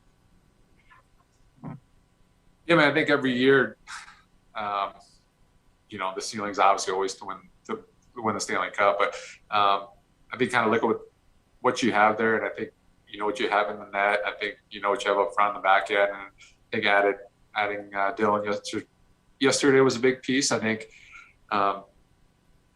he has that sandpaper, that toughness. He's a good player. He can skate. He can make plays. And I think I've said before, I think that everyone thinks they're like one or two pieces away, but when you have a goalie like Bucky, and then you have the offensive firepower, and some of the dynamic defensemen, I mean, you're right there. And there's no perfect situation. There's no perfect team. And I think that just shows you that's the NHL these days, right? There's probably like 22 or 23 teams. I think they're going to win the cup every year at the start of the year, maybe more. But that's what makes it fun. That's what makes it competitive. That's what makes every game so impactful. And you see the drive and the hunger through the guys, and I think that makes a big difference too. I think sometimes you look at teams on paper, but you don't really know the identity or the character of those players. But then when you're around these guys, you realize how bad they want to win. And they were there a couple of years ago, and they might have taken a step back because they had so many losses on the back end just through unfortunate, unseen events. But what happened last year, you kind of get a taste of what the potential could be, and you want to keep building on that. We'll go next to Kelly Moore from 680 CGOB. Go ahead, Kelly. Thank you, Gregor. Good afternoon, Paul, and so happy that you're back. We hear it every time we talk to you on these Zoom call avails. Your teammates and your coaches talk about how you are the guy every teammate loves to talk to. How much of that do you see yourself becoming even more involved in? And I guess maybe as a role model for the younger guys on this hockey club, is that something you take very seriously? I don't take it seriously. I think it just kind of comes with age. I think it's just my personality. I think when I was younger, I had the likes of Sakic and Brunette and Foote and LaPerriere and Turgeon. A lot of different guys that I kind of looked up to, that whether I looked up to them because they played with my dad, or I looked up to them because they were in the league for such a long time, and I have high respect and always appreciate what they did on the ice. And I think how they present themselves, carry themselves off the ice. And there's always, I was always kind of a sponge. I've always been a probably better listener than I am a talker. And I feel like when I have to say something, it's important. And I won't say it if I never learned from it, or if someone else didn't teach me. And I feel like as you get older, you get more experience, you get more wisdom, and you try to help out the younger guys. Because I was always fortunate. I really appreciate it now, but I think when I was younger, I didn't realize it. To have my dad, to have someone that played the game, to have someone that was successful, and the obstacles on the ice and the obstacles off the ice, and how he carried himself, and I got to learn from that all the time. And now I'm really appreciating it, because I realized a lot of these young guys, it's a whole different world, and they don't have anyone to lean on. So if I can help them, guide them a little bit, I try to help them as much as I can. And just life lessons, right? Like little things that they're going to carry for the rest of their lives, not just in hockey, but you learn so much from hockey that kind of applies to the real world. And I just try to give my 2 cents and give my input, especially if guys are willing to learn or willing to ask. Go next to Ted Wyman from the Winnipeg Sun. Go ahead, Ted. Thanks. Hey, Paul, congratulations on re-signing. You talked a little bit about the last season, and there was a lot of up and downs in that season, even in the playoffs, a lot of up and downs. What was most encouraging about the whole season and playoffs about this team in your mind? Just the camaraderie. I think the no quit. I think, there's up and downs. I think playing in a bubble, playing the same teams over and over again, you're going to have that. We're pretty consistent all year, and then at the end of the year, there we kind of had a little lull. But I think it was good. It was good to see that the message that Paul kept sending, whether it was going to work or not, and if guys would buy into that, and you saw that like once the playoffs hit. And I think things got a little stagnant a little bit because you've already kind of clinched. You knew you probably weren't going to move in, a spot up or down. And so when we went through that tough streak, I think we learned a lot from ourselves. I know what happened against Edmonton, showed us that, if we buy in the system, if we play that team game, we can beat anybody. But then I think you learn a lot getting swept by Montreal too, because we probably shouldn't have swept Edmonton, and then Montreal probably shouldn't have swept us, But I think you learn a lot of those things. And it's always, even I played I finished my 15th year, I don't know. But I keep learning every time too. And it's every team, every kind of opportunity, every challenge is a little different, and you kind of get something out of it. And I think whether it's older guys or younger guys, you grow from those experiences. And when you can keep that core intact, a lot of those same players, I think everyone remembers the success and kind of has that bitter taste of the defeat, and kind of motivates them to bring more to the table and realize what we can do as a team to win, whether we're playing against, a defensive team or a high-flying offensive team. Go next to Murat Atesh from The Athletic. Go ahead, Murat. Thanks, Gregor. Hi, Paul. Congrats on the contract and the return. Just for me, you were talking about, and when we ask you about this all the time, people leaning on you at this stage of your career.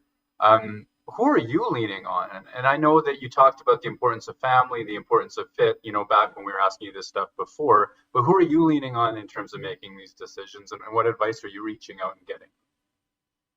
Yeah. My dad's always kind of been my closest mentor and advisor when it comes to stuff like this. I think when it comes to decisions like this, it's, my dad, my agent, I've known him for 25 years. He worked with my dad, so he's almost family to us, and it's always nice to have a couple bounce boards. Sometimes I get emotional. They're the rational ones, and so sometimes it's good to get the perspective. When it comes to decision making like this, I think during the season, for me, I'll lean on, like I said, usually it's always my dad, and then sometimes it's it's a guy like Alex Dean, who I'm probably best friends with, who we're the same age, we're both similar boats, and we both kind of gone through similar things. So sometimes it's just nice to talk to somebody else. But yeah, like I said, I've been fortunate. I have good people around me. I have good relationships around me, and sometimes it's my wife. Actually, she actually does a good job of kind of letting me focus less on hockey, not take it so serious, because sometimes you get too stressed just trying to do too much. And I think the harder you try at something and the more you focus on it, sometimes it can be bad for you. And she always kind of gives me a good perspective of having, balance in my life with family, with the kids, with playing hockey, with taking care of yourself, but also enjoying, what you're doing and enjoying kind of the present and where we are now. Go next to Carter Brooks from Game On. Go ahead, Carter. Hey, Paul, congrats on the deal. Just kind of following up on what Murat was asking here. I know in the past you've talked about the importance of Haley and Draper and Riley, and how your family connection, the 1,000th game, having them pulled from their classes in advance so they could prepare for this. How much of this contract is more about them rather than yourself? Everything I do, it's always kind of a we process, so I've never done anything selfishly for myself. That's just not the way I am. And so every time I always kind of make a decision, I always have that in the back of my mind, whether it was before we had kids or now we have kids. So to me, I also wanted to go, like I said, I think when you get to my age and you're kind of looking at potential places you could play or what could be an ideal fit, as much as it is hockey, part of it is also, I want my family to be comfortable. And I think Winnipeg has done a great job of making them feel at home. And then I think having, Blake and Sam there, and kids having the same age as my kids, I think that, that's a big bonus there. And I think it's easier for her to hang out with, other wives that have kids than it is to hang out with some of these younger fiancés or girlfriends or 20, 23, 24. It's just, it's a different stage in your life. And so I think that made it easier for her. And, in the end, I think she's always been about, whatever is good for me, she's happy. She always goes along with the ride with it. And I've always been the other way, where I want her to be happy. And I think that's why we have a good balance with each other. Next to Ken Weeb from Sportsnet. Go ahead, Weaver. Well, you touched on Brendan Dillon earlier. You would have played against him a lot back in your St. Louis days when he was in Dallas, and also obviously in the Pacific Division. What's it like to see his growth as a player, and what does it mean for your group to bring him in for next season and beyond? Yeah, I think it means a lot. I think, like I said, I feel like his offensive game has grown a lot in the last 3 or 4 years. The skating, his puck making ability, whether it's, kind of getting out of a breakout or leading the breakout, make that first pass or jumping into the play. And I think early in his career, I think he was more, I don't want to say stay at home, but I think his game's evolved a little bit. And I think he does play with that edge. He does play with that nastiness a little bit. And I think that's big. I think you need a combination, right? You could have those skilled guys, but you also need those guys that are tough to play against, they're annoying to play against. And I think he brings that. And I think that's a big element of I was texting Wheels that why I'm really excited that they had an opportunity to bring him in. Go back to Kelly Moore from CJOB. Go ahead, Kelly. Yeah, Paul, just hearing you talk about your family and that sort of thing, and I don't know where you're joining us from right now, but in Manitoba and Canada in general, the needle's moving pretty good COVID-wise. So for this coming season, and we heard many stories about how the families really had to struggle last year, how much more from a family perspective are you looking forward to this year, maybe being a little bit closer to normal? Yeah, I think the biggest thing was just travel, because sometimes we're out of town for a while. And sometimes, especially last year, things were shut down. So I think sometimes it's nice for example, this year, I think Thanksgiving, we're out of town. I think we're on the road for before and after. And I know, and my wife's close with her, she's a family person too, the way I am. So I know her and the kids, probably almost guaranteed will be flying back home to see her parents, and so it's stuff like that it makes it easier. And I think we've always been like that, where if we've had road trips, they're always, whether they're doing little trips, even if it's just going skiing somewhere, or, going to Whistler or Banff or something that they want to do this year or this past year, but they couldn't because last minute everything kind of changed with the quarantine. I think stuff like that, that's a part you don't know what's going to happen. I mean, you have a feeling if you kind of look down the road that things, will slowly get better every time. I think last year was just so unique and unpredictable. I mean, if it does happen, I think, you can get through it. If you got through it last year, I think you get through anything. So I think for that part, I think I'm excited for the future holds. I'm not too worried about the situation that's going on now. I think, you might see the worst stuff on the news kind of daily, but from where it was to where it's now to where it's going to be in 2 or 3 months and so forth, I think, like you said, things are always kind of slowly moving back to normal. And I think that's a big difference for the whole world, for society itself. And final question to Carter Brooks from Game On. Go ahead, Carter. Hi again, Paul. Just jumping back to the acquisition of Brenden Dillon last night. As the clear-cut leader with games played in terms of postseason experience, you on the team right now, what does it mean to have a new second-place guy based on current players under contract and playoff games experience, and how much important that is for the Jets going forward? Yeah, I think, he knows how to play his game. I think his game is suited perfectly for playoffs. He's been on good teams, whether it's Dallas or San Jose or Washington. So he knows what it takes, and he wants to win too. And I think once you've been in playoffs so many times, you kind of have to taste the success a little bit, whether you've gone far, whether you've lost, whether you won, or whether you haven't. You just want to be back there. But you realize every year is a new year, how hard it is from the start of the season. And having the experience, you realize you never get complacent. You never want to get used to making playoffs because everyone's been on teams. Well, not everyone, but most of the guys have been on teams where everything went great one year and then everyone relaxed thinking, everything was automatic for next year, and all of a sudden they had a bad year, and you just realize you don't want to waste a year like that. And having older guys, having guys that have had that success, you don't take anything for granted. And I think that's kind of a message everyone kind of says around the league. But it's just, you just don't know. There's so many unpredictabilities, whether it's injuries or, having an off year, and you realize kind of your time in this league is precious. It goes by quick, so you want to enjoy it. But at the same time, you want to leave it all on the ice and never have any regrets about, not training too hard or worrying about something else when, this only happens for a short kind of time span in our life. So I think having him there with so many games played, it just brings more hunger to the team and more success and more motivation for everybody. Thanks very much, Paul. Thanks for doing this. All right, no problem.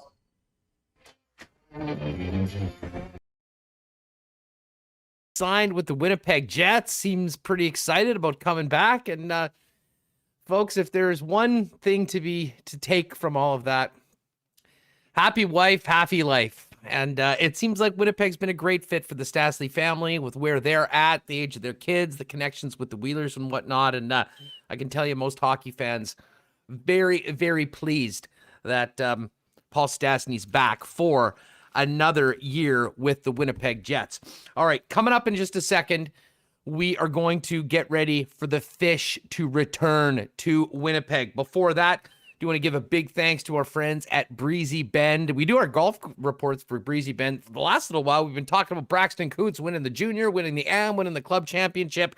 This week, though, we get ready for Olympic golf. It tees off on Wednesday. No Bryson DeChambeau, no John Rahm. Apparently, they got COVID. Many people speculating that maybe they just didn't want to deal with Olympic drug testing. I won't speculate on that. I'll just say it's too bad those guys aren't playing. Be funny to see Patrick Reed go in. But when we're talking about golfing on a local level, I don't think there's a better spot for you and your family than Breezy Bend. If you're thinking about a place with a great junior program, ladies program, beautiful course, awesome patio, wonderful hospitality, Breezy's the place to be. Give Corey Johnson a call and get the family on the waiting list for the 2022 season. You can also find out more at breezybend.ca. Big shout out to our friends at Assiniboia Downs. And my friend Mike Wynn, the Wynn Dog is always everywhere. Of course, he was there for the first night of live racing last night with fans. Beautiful, beautiful night. They're back at it tonight. Back at it tomorrow. Manitoba Derby coming up on Monday. We'll have much more on Friday's show on the Manitoba Derby. But right now, if you're double vaxxed, you can head down and take in the track tonight. They got the food truck set up. Just great to be back at the track. Can't wait to get out there myself. This week, a little tough doing these Sportsnet shows after the show, but guarantee you next week we'll be back out at the track, and Remis and I will make our picks a little bit later on before the end of the program. As well, a big thanks to our friends at Aikens Lake. Many of you regular listeners saw what a great time we had a couple weeks ago out there.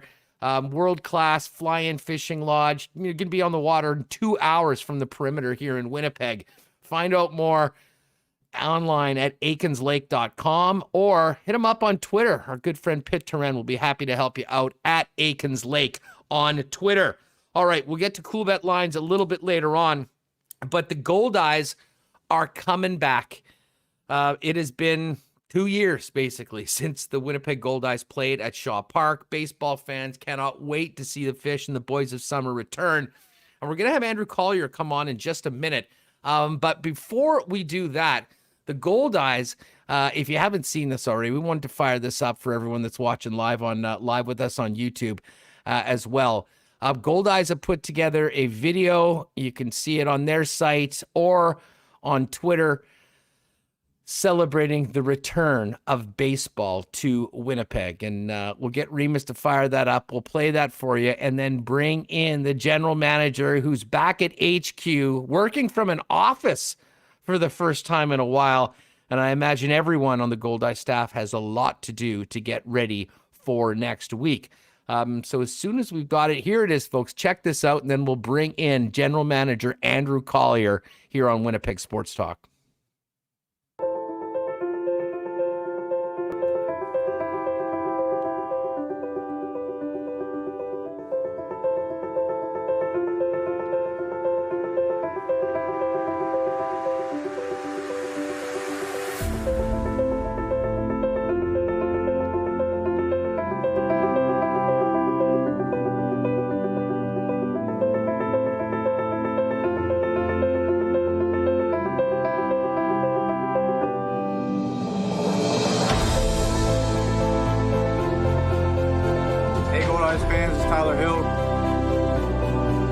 My name is Travis Seabrook.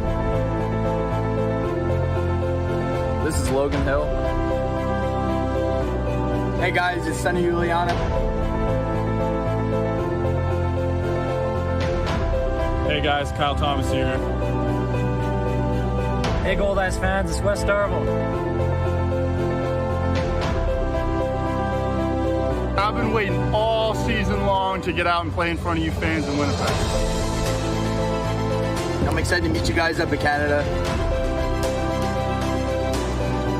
I've been waiting 2 years to come to Winnipeg. Can't wait to see you there. Excited to get back to Winnipeg and play in front of the best fans in independent baseball. Really excited to get back into Shaw Park on August 3rd and see all the fans out there. Hey, Goldeyes fans. Can't wait to see you really soon at Shaw Park.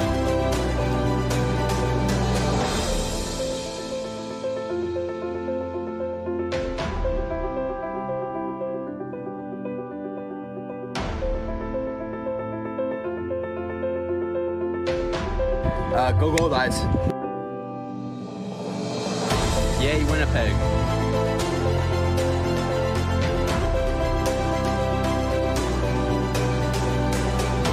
Go Goldeyes.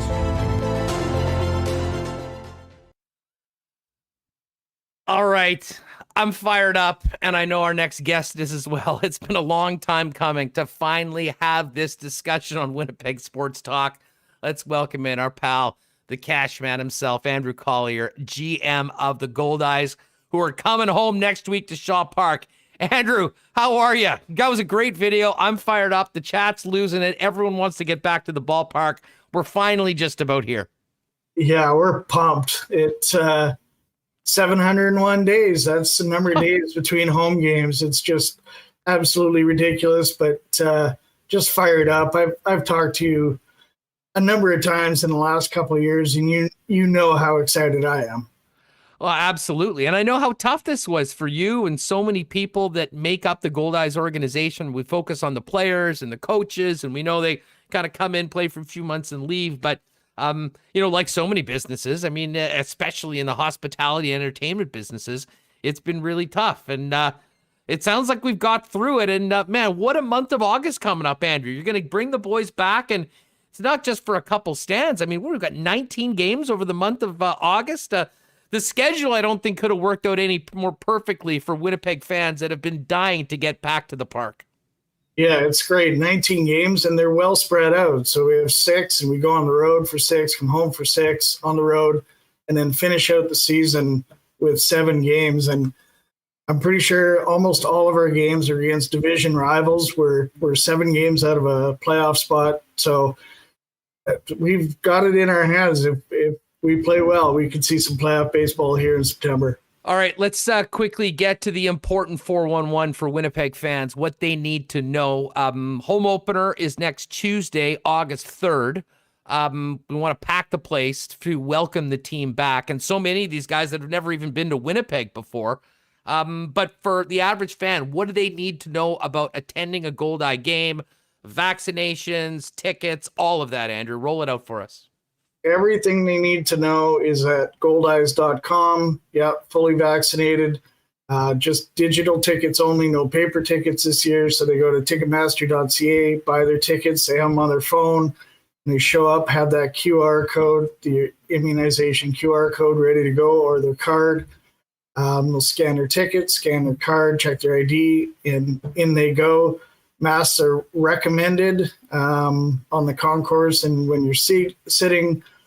But if you're having something to eat or drink, obviously you don't need it. But craft beer corner is fired up. I moved the draft units in there myself this morning, put the kegs in. BDL was the first delivery this morning, Brewers distributor. So we've got beer that I know that for sure. We'll be ready to go on August 3rd. Yeah, I imagine with everything happening so quickly, you're going to have full concessions. I mean, are food and drink going to basically be operating as we would remember before? Or will that be changed at all?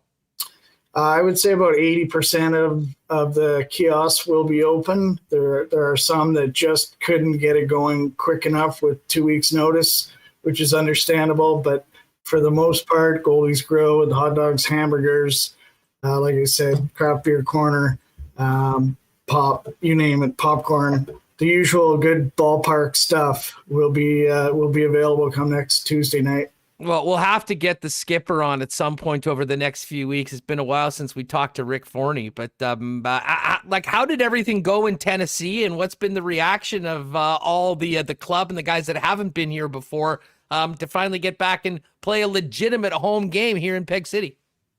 No, Jackson was great. They looked after us. It was a place to play. We didn't have a home, and they welcomed us in. It wasn't our home, but they treated us very well while we were down there. But based on the messages, I've got text messages, phone calls, messages on social media. Our players, the guys that have played here before, have told everybody on the team what a great place this is to be. Shaw Park, Winnipeg.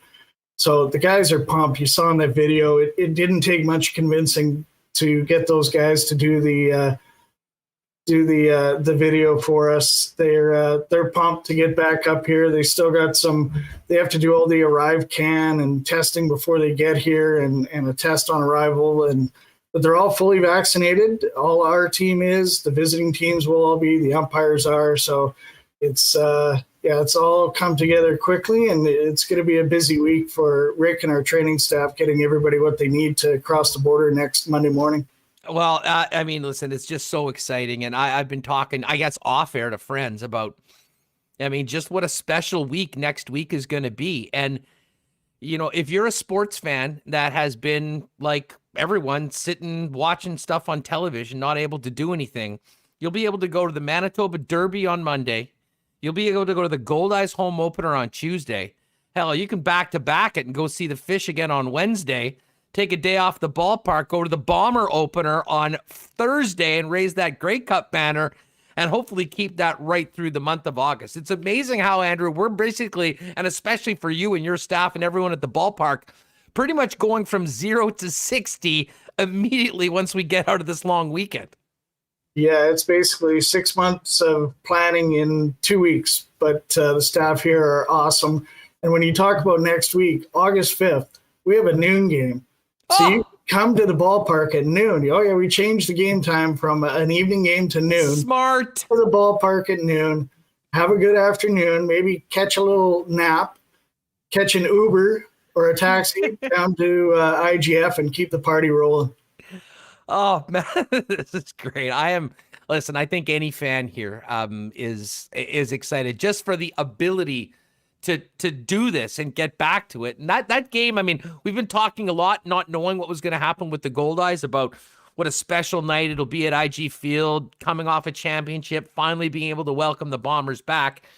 But I mean, having been, friends with you and being to so many games over so many years, it'll be a similar thing on Tuesday, I think, for Goldeyes fans. I mean, there's an incredible connection between fans of the Fish to the organization and the team, even though the players have changed so much. And I imagine just for you, for everyone going through what we've been, that is going to be a real special day that, much like Thursday, listen, the game's going to be great. The score will be what it is, but it's so much more than 9 innings of baseball and a final score. It's about getting back to doing the things that we love. And I know for the sports community here in Winnipeg, Goldeyes baseball is a big, big part of that every summer.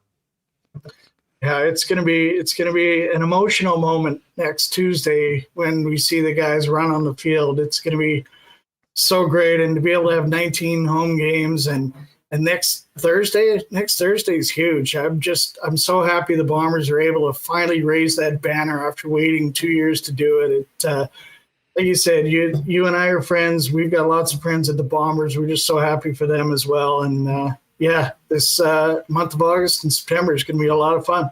Game on next week for the Winnipeg Goldeyes on the 3rd. So I guess you're not taking off for August long weekend off work. Kind of might be a little busy for you and the staff over the next week. Yeah, it's gonna be busy, but it's gonna be a lot of fun because we're all working towards Tuesday, and it'll all be worth it when we open those gates at 5:30 on Tuesday and see people come in with the smiles on their face and see friends that we haven't seen since September of 2019. A lot of these ticket holders are my friends. I've been around so long. I know a lot of the fans that come out, so it's gonna be a homecoming. Well, listen, pal, I can't wait to get out there. I know so many of our listeners and viewers here on YouTube are thinking the same thing. And, we'll get through this first wild week, but we'll have to have a conversation off air and maybe get something together for the Winnipeg Sports Talk crew out at the ballpark before we are finished. Are you guys doing group tickets as well? We are. We're just trying to figure that out because of the digital ticketing. So more information on that to come on how those tickets can be transferred and distributed. But yeah, we'll have more information on that to come. With it being so late, I mean, normally with the season, you're spending the entire off season selling season tickets and selling mini packs. And mini packs have been a huge part of what you guys have done really from day one. Is there enough time to do that, or is it basically individual tickets for the rest of this season and hopefully get back to normal with a full season for 2022? Well, as soon as we got the official word that we were coming back, our box office staff's been hard at work contacting all season ticket holders saying, hey, you've got your seat for the remaining 19 games. If you don't feel comfortable, that's cool. We'll hold your seat for next year. Mini pack holders, same thing, because we won't have mini packs. It's basically how many games do you want to come to and where do you want to sit? And then individual tickets went on sale at 9:00 this morning. And yeah, hopefully everybody who wants to come will be there August 3rd or any of the 19 games we'll have. Well, I saw a number of tweets. People are already getting their hands on tickets for next Tuesday. Right now, simply go to, you can go to Goldeyes.com, click on the link. It'll take you right there. But basically, Ticketmaster, Tuesday, August 3rd, game number 1. And I love the fact that you guys have changed the Thursday game. I mean, you know how long we've been waiting for a game, never mind a double header of the Fish and the Bombers in one day? If I wasn't working that day, I'd be doing both. I think you should ask your boss for the day off. I think I know a guy. No, changing that game time was a no-brainer. There was absolutely no reason to have a game that night when what's going on at IGF, for sure. Well, listen, all I can say is this. I know how hard this has been for you and everybody there. And listen, it's been a long time coming. There's been a lot of work that's gone into it behind the scenes. I know you and the staff will be ready. And I'm also really excited to see who Rick's bringing across the border because, I mean, as usual with independent baseball, even the most loyal, hardcore Goldeyes fans are going to be seeing a lot of new, exciting players when they show up at the ballpark next week. For sure. Fans will remember Wes Darville, of course. He's got that shortstop spot locked down. Kyle Martin was only here for the second half of 2019, but all he's done is mash since last year, and this year he's just playing really good ball, and I think the fans will enjoy the rest of the team that Rick's put together. Andrew, great stuff. Listen, thanks so much for doing this. Just so happy for you and everyone over there at the organization. And I can tell you, my friend, the countdown is on. I will be seeing you in person very soon, and I may have to meet you out there in left field at Craft Beer Corner for a couple cold ones and hopefully a few bombs going over our head at those things in left field. Sounds great. And I think a Sports Talk Daily meetup at Craft Beer Corner on one of these night games is in order. That is exactly what I'm talking about. We'll work things out offline and let people know in the next week or so. Definitely want to do that before the end of the season. Cash, all the best, man. I know you got lots of work to do. Good luck heading into next Tuesday and can't wait to see Rick and the boys this summer back at the ballpark. Thanks, Huss. Thanks, Remis. See you soon.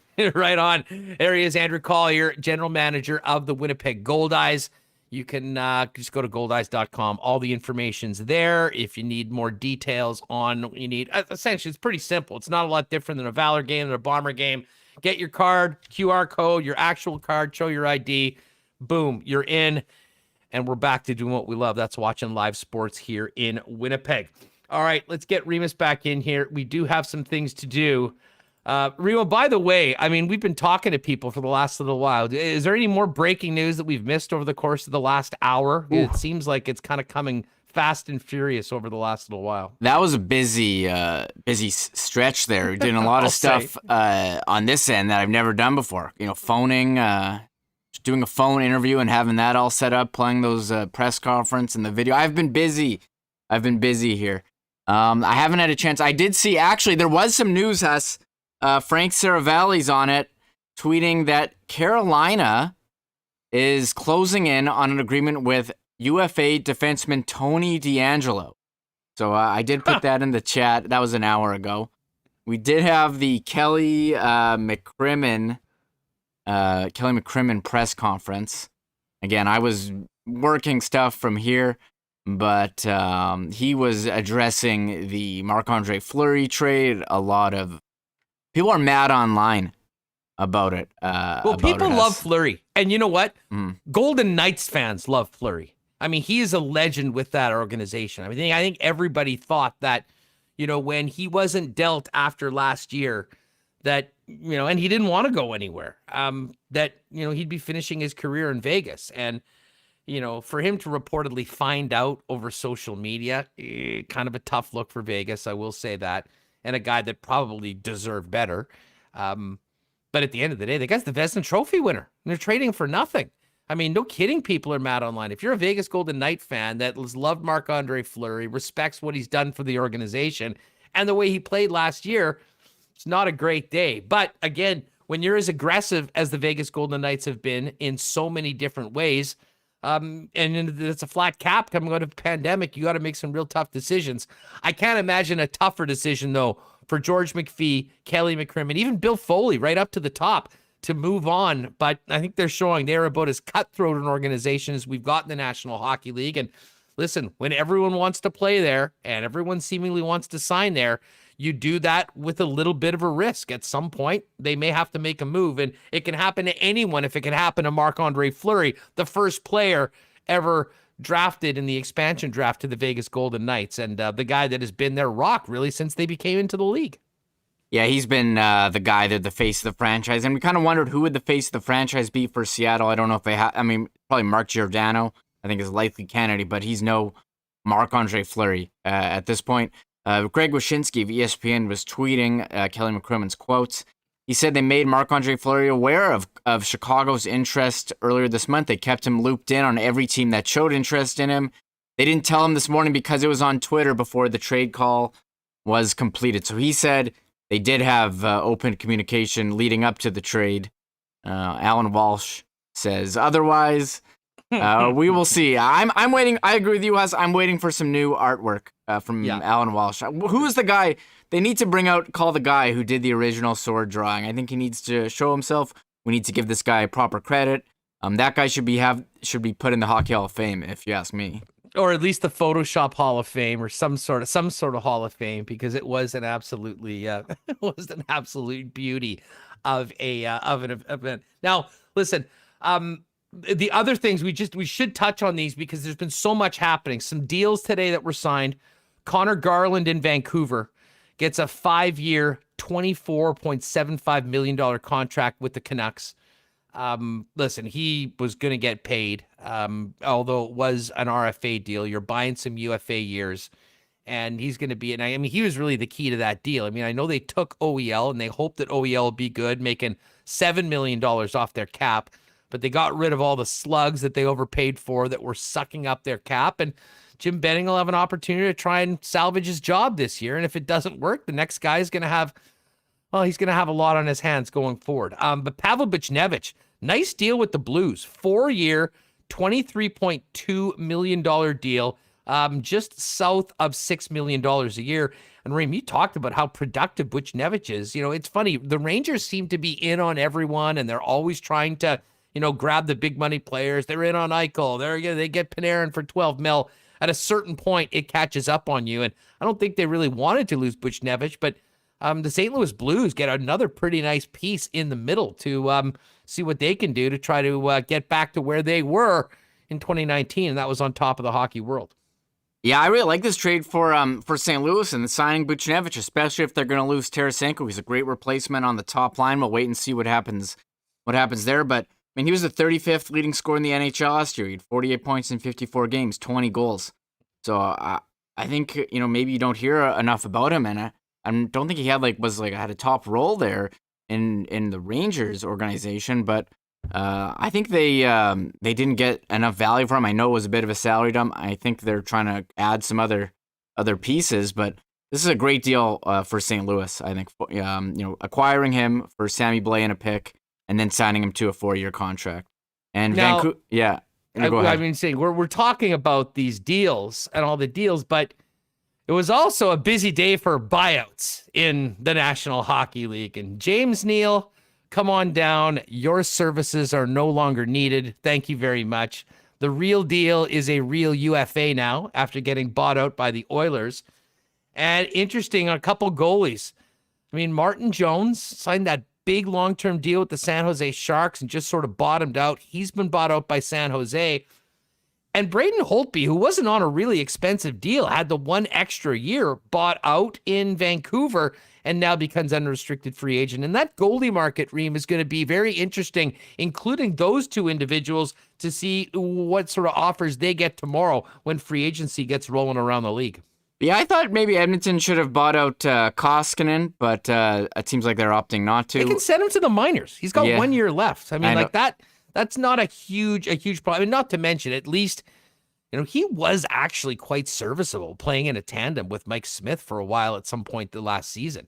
I mean, it just seemed like the numbers, the term of the Neal deal made that one the one that they had to go and get. But again, I'm very interested to see what happens with a guy like Holtby. And if you're the Oilers, are you having second thoughts about signing Mike Smith a couple days ago, considering some of these other goalies are going to be on the market, probably available at low prices? That's a good question. I think we'll wait and see. I mean, the Oilers jumped the gun on Duncan Keith, and that maybe seems like a bit of an overpay early on, and then they got Mike Smith. So we'll wait and see. Carolina seems to need a goalie. Is Freddie Anderson? Where's he going to go? Philip Grubauer. He's a big name, could become a UFA tomorrow. And Colorado's a team. They got to sign Landeskog as well. Did they end up getting a deal done? We're hearing rumors that Jaden Schwartz has a deal done with Seattle, and that's kind of where Buchnevich would slot in as well. So there's a couple things to be had, especially for goalies. Darcy Kemper, his name's been rumored on the move. Is Carolina going to sign Jonathan Bernier, who they got in the Ned trade that everyone was blown away by last week? So still a lot of moving parts in terms of the goalie market. I think isn't Tuukka Rask UFA too? He says the only place I want to play is Boston. I think David Krejci's signing with them, re-signing with them. So there are a number of balls in the air before we hit free agency. Well, tomorrow's going to be a wild day. I mean, we'll get on here. If the Jets do anything really significant in the first hour or so, we'll probably jump on a little bit early. If we're still waiting on specific Jets news, we'll be on at our regular time of 1 p.m. live on YouTube. Regardless, if you're listening on the podcast, we'll have that sucker in your feed just after 3 o'clock, probably by 3:30 tomorrow, as there should be plenty of action in and around the National Hockey League. But Remis, as we said, it changes the narrative a little bit for the Winnipeg Jets going into tomorrow, where, there was all these holes. And, honestly, the work that Cheveldayoff did last night, certainly there's still lots more to do, but a couple of the most important pieces already in the mix before we get to free agency, with big Brenden Dillon coming to the Jet blue line and Paulie Walnuts, Mr. Stastny, back for another year on that 1 year deal signed last night. Yeah, I agree with you. Mike McIntyre came on yesterday. It's like the Jets have all these holes they need to fill. Look, they got to figure out Paul Stastny. They need to get another D. Derek Forbort's leaving. What are they going to do? And Chevy, he had a busy night last night. Jets making moves, signing Stastny to the 1 year deal. I know a lot of fans here loved him, on the ice, but also off ice. And you saw, the interview that he did, the press conference with the media, family guy. He loved having Blake Wheeler. It seemed they're, around similar ages. They got kids similar ages. Great for him, for his personal life as well. Don't have to pick up and move too. And I think there's definitely a benefit to that. And Brenden Dillon, we heard Mark Morrison called him a competitor, and Paul Stastny. Well, Ehlers put on his Instagram story a video of him getting lit up by Dillon in a game. And I said, think of like what, everyone the last couple of years said, we could really use a guy like Ben Sherrod, a big guy, who plays, defense, clear out the front of the net, lays hits. And I think Brenden Dillon is going to give you what Sherrod, what he used to bring to the Jets. So, and he's going to play, left side. Who knows what the pairings will be. But I think this is a big ad. Two second rounders. You got a guy 3 year deal left, or 3 years left in his deal, $3.9 million, affordable.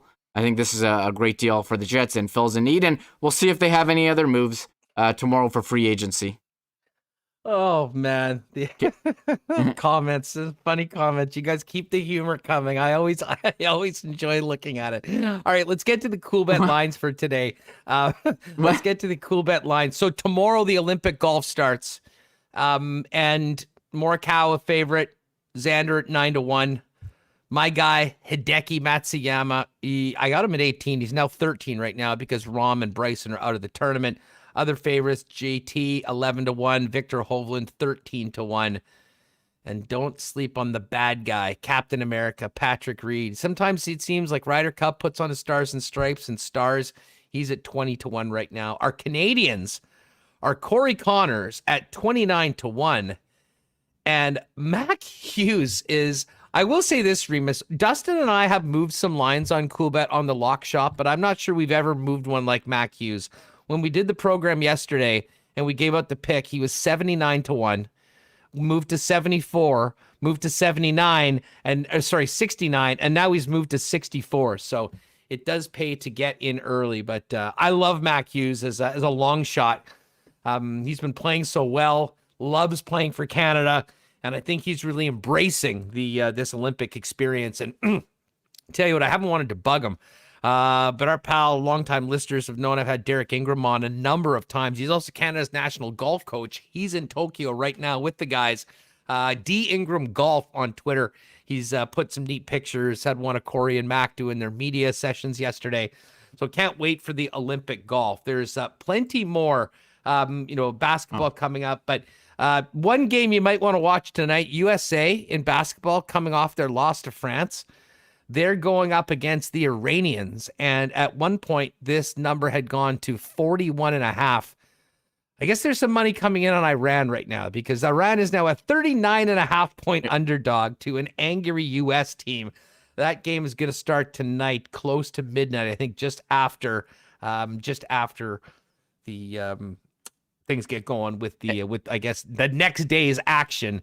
Anyways, 23:40 is what it says. That'll be kickoff. Hey, A number of other basketball games tonight. Yo, Reem. The Brendan Dillon press conference starting in 3 minutes at 3:00. Do you want to play that? Oh, I'll tell you what. Why don't you get that ready and we'll get some ASD picks. I mean, why would we not bring on the newest member of the Winnipeg Jets? We'll hopefully have him pop on the program at some point for a bit of a one-on-one, but absolutely, we'd love to get Brendan Dillon's first comments as a member of the Winnipeg Jets. So let's get to it. Live racing tonight. You can get out there for yourself. 50% capacity on the main level, outdoors, fully vaccinated. Let me get my picks up for tonight. I'm going to start off in race number 1. We're going with a 1-3 Quinella. Clipboard Money and Jocro is the 1-3 in the first race. By the way, I've been stone cold lately, so I would fade my picks if you want, but this is what I'm doing tonight. Okay, number 2, I'm going to throw a little sprinkle on Victorian Moon to win. That's horse number 7. And then I'm going to throw a toonie on a Quinella between Victorian Moon and the amazingly titled horse, Fat and Bitter. I'm not that bitter, but anyways, Fat and Bitter's getting a piece too. 7-6 Quinella for race number 2. We're going to go with Storm Squall, horse number 2 to win in race number 3. And then I move down to race number 4, and we're going to go with a 6-8 Quinella, Frankly Fun, and You Should Talk. That is in race number 4. I'm going to finish it up with one more Quinella, top 2, any order. We're going to go with I Am Eine, horse number 3, and Divine Ride, horse number 6. Again, you can make all those selections at hpibet.com, or better yet, get your card or your QR code and your ID and head down to Assiniboia Downs yourself. Oh, it looked great last night, and I cannot wait to get back out there ASAP. Remis, what do you got for tonight? I got a couple bets. I'm going race 4, horse 3, El Chairman to win. I am doing race 6, Quinella, 6-7. Cross Lake Proud. I'm a big fan of Cross Lake Proud. Oh, Cross Lake Proud. You've been killing it on that one. 2 wins and a second so far this season. And Top of the Rock. Although I can be honest, I didn't win yesterday. I think I had a lot of I just couldn't. I had people up there, but it didn't go well for me. So I'm on a big losing streak. But that's a $10 Quinella 6-7 here. So I'm confident. Whoa. In race 6, I'm throwing down. And race 7, I'm doing another $5 Quinella 6-5. Wits, Coco, and Newell. So. Wits Coco, a bit of a long shot there, but what the heck, Cuss? Let's do it. So that's Nicely done. that's what I'm going with. So those are our picks. We are waiting for Brendan Dillon. Yeah, so this is the way things are going to work, folks. Normally, we'd be finishing up right now, but with Brendan Dillon coming on shortly, we figured, well, why not keep the party rolling? We'll make the pod a little bit later. It might be a little bit later loading up, but we'll at least get some of Brendan Dillon. I should be able to hang around until the end of it. Although, as I mentioned, all week long, I'm doing the big show on Sportsnet 960 in Calgary. So we may run out. So you know what? Before we do it, in case I do have to go, we'll roll with Brendan Dillon and Remis will finish it up. I hope to be here when it's done to talk a little bit about it at the end. But as always, do want to thank our newest sponsor, Paramount Services Limited. You can find them online at ParamountServicesLTD.com. They'll take care of, if you're in the restaurant convenience industry, basically a one-stop shop available 24/7, 365 for you. And they're also looking for technicians, handyman, repairman, all those sorts of positions, not just here in Manitoba, but also in Saskatchewan and out west. Find out more. You can go to the Winnipeg Sports Talk page, click their logo on the sponsor page. It'll take you right to that career section, or simply go on ParamountServicesLTD.com and find out more, or give him a call and ask for my pal Kerry O'Brien. He will definitely hook you up. Also, our friends at Royal Sports, of course, the Nick and Nicky DQ Group, Boston Pizza, Little Brown Jug, Not Auto Corp, Breezy Bend, Assiniboia Downs, AikinsLakeWilderness.com, and our betting partner, Coolbet. If you do want to get in on the Coolbet, use the promo code WST. You'll get a 100% bonus up to $200 on your first deposit. And hey, speaking of Coolbet, a little Barry Horowitz moment, Reem. I told you about our boosted parlay yesterday for the lock shop. It was a winner, plus 256, boosted up to plus 310. Shout out to everyone that rolled with us and got a nice little win. Congrats. I should have, you posted that parlay and I was like, yeah, sure, whatever. They're just giving you, they just want to get people in on this bet. But you guys hit it, the partner parlay, they boosted it for a reason. So I made a big error not getting in there. Well, next week, the first official August partner parlay will absolutely be all over the Canadian Football League. We did the show a little earlier, normally go on Wednesdays right now until summer ends. But next Wednesday's show will be wild. We'll take on Bombers Ticats the entire week one of the Canadian Football League, probably a little baseball as well, wrap the Olympics, and then look ahead to NFL season as well. By the way, while we wait for Brendan Dillon to get on, Reem, lo and behold, look who showed up in Green Bay today. Aaron Rodgers. Aaron Rodgers wearing a really cool, ironic Office t-shirt. Such a cool guy. But you know, what about his sunglasses? Did you see those? I got a pair of those. Yeah, the shout out to Brett the Hitman Hart. Those were amazing. Yeah, so I guess he's not hosting Jeopardy. He's actually going to play football this year. Was there ever any doubt? Like, did anyone really think he was going to not play here? I know that like they've been putting out cryptic Instagrams calling it the last dance of the team that never won, but we'll wait and see, I guess. Day by day, Aaron Rodgers update. Oh, cool. Mitch, WHT. Yeah, no lock shop today. I bet $5 and won. Beautiful. Would have paid you more than $20 coming back. Yeah, that was very nice. If you haven't seen the lock shop before, I do it with Dustin Nielsen. We always bring on Chris Abbott from Coolbet once a show or once a week, and we all pick a game that we like, put it together in a 3-gamer. And now, as of this week, Coolbet's going to be putting it onto the site in the banner, and if you like it, you can jump on it and they'll boost the odds. So yesterday, the pick that we made was actually plus 256. They boosted it up to plus 310, and a bunch of people won. So, so certainly that was quite nice. People are asking for the picture of Aaron Rodgers with his. Oh yeah, there he is with his big sunglasses and his. That is a pretty sick shirt. Kevin Malone and the chili on a team. Yes, the famous. I don't know the famous meme. That is kind of funny.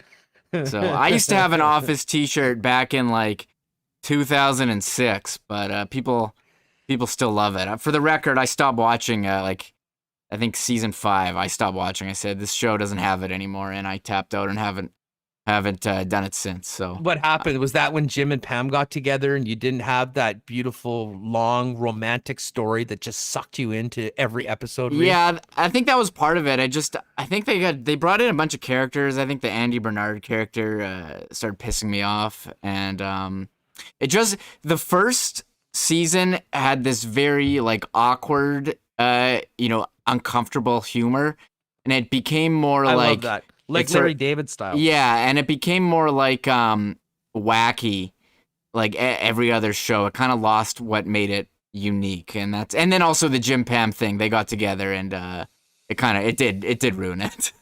Okay, listen, I don't know whether DQ Nick is in the chat right now. Yeah.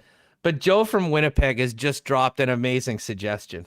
Aren't DQ Dilly Bars named after Brendan Dillon? Sponsorship? No, this is the way it is. Are they named after Brendan Dillon or Dylan DeMello? And you could have a battle between the two. I mean, Nick could come up with a pretty good ad, I'm sure. Maybe we'll do something on Winnipeg Sports Talk. They can both state their case why they should be the namesake for the Dilly Bar. All I'll tell you is that those are great. It's starting up here. You should definitely check that out. So listen, we're going to get Brendan Dillon on, the new member of the Winnipeg Jets, meeting the media for the first time. The timing's been awesome. We got a chance to hear Paul Stastny, and we will go a little long today. But as soon as Brendan Dillon's over, we'll get out so we can get these podcasts loaded up. But it's been a great day. And don't forget tomorrow, folks, we are going to be all over free agency, focusing on the Winnipeg Jets side of things. But I do have a feeling it'll be a very interesting and busy day in the National Hockey League. So we'll have all the latest breaking news. We'll certainly have a number of guests join us to give us their thoughts and analysis on what's happened around the league, as well as specifically on the Winnipeg Jets. And then, probably be talking more about free agency for the next few days as we get into the weekend and the August long weekend. Sounds like Brendan Dillon is ready to go. Let's hear from the newest member of the Winnipeg Jets. Full 24 hours yet, but some obviously mixed emotions anytime a player gets traded. This isn't my first time, as a young, single guy going from Dallas to San Jose, and then you kind of move on at a trade deadline trade as well when I came to Washington. So I think first and foremost, kind of the emotions are excitement going to a really good team, a team that's been really good for a number of years now, playing in the Western Conference against them more times than with Washington. You get to see they got a lot of good pieces in place up front, a Vezina winning goalie, a defense that I think is only going to get better. And, I think for the city of Winnipeg, I've had players I've played with in the past. I've attended a few weddings there for some friends of mine over the years, and just excited to kind of get out there, get with a very passionate and exciting hockey market, to play there in Winnipeg and see the fan base. It's a lot of fun, as an away team, getting yelled at. It'll be nice to have some people cheering for you. And again, it's something where I had a great little run here in Washington and met some good people and good relationships. But in the hockey world, you're always looking forward to the next adventure. We'll go next to Kelly Moore from 680 CJOB. Go ahead, Kelly. Thank you, Gregor. And don't unmute me for a second. I just want to double check. Brendan, where are you joining us from, please? From DC. Okay. And just in terms of welcome, Thank you. You've done that. You just talked about the experience that you picked up along the way. So I'm kind of curious as to from the physicality, which obviously we've talked a lot about Winnipeg needing, but also that experience with successful hockey clubs. Which one do you think you bring more of to the Jets from that perspective? Well, I think I bring a lot of different things. I think for myself, again, playing over the last, I think this will be my 10th season going forward. I've been very fortunate to play with a lot of amazing teammates, a lot of good teams. Been to a Stanley Cup final. That's one of the probably biggest memories for me and achievements. And I think when you're able to get to that point and have some success, it only makes you want to be better and want to go further. And I think for for my personal style of game, of course, physicality is a big part of it. But I think for a bigger guy, 6'4", whatever, 220, I think 225-ish, I think I can skate and I love to join the play.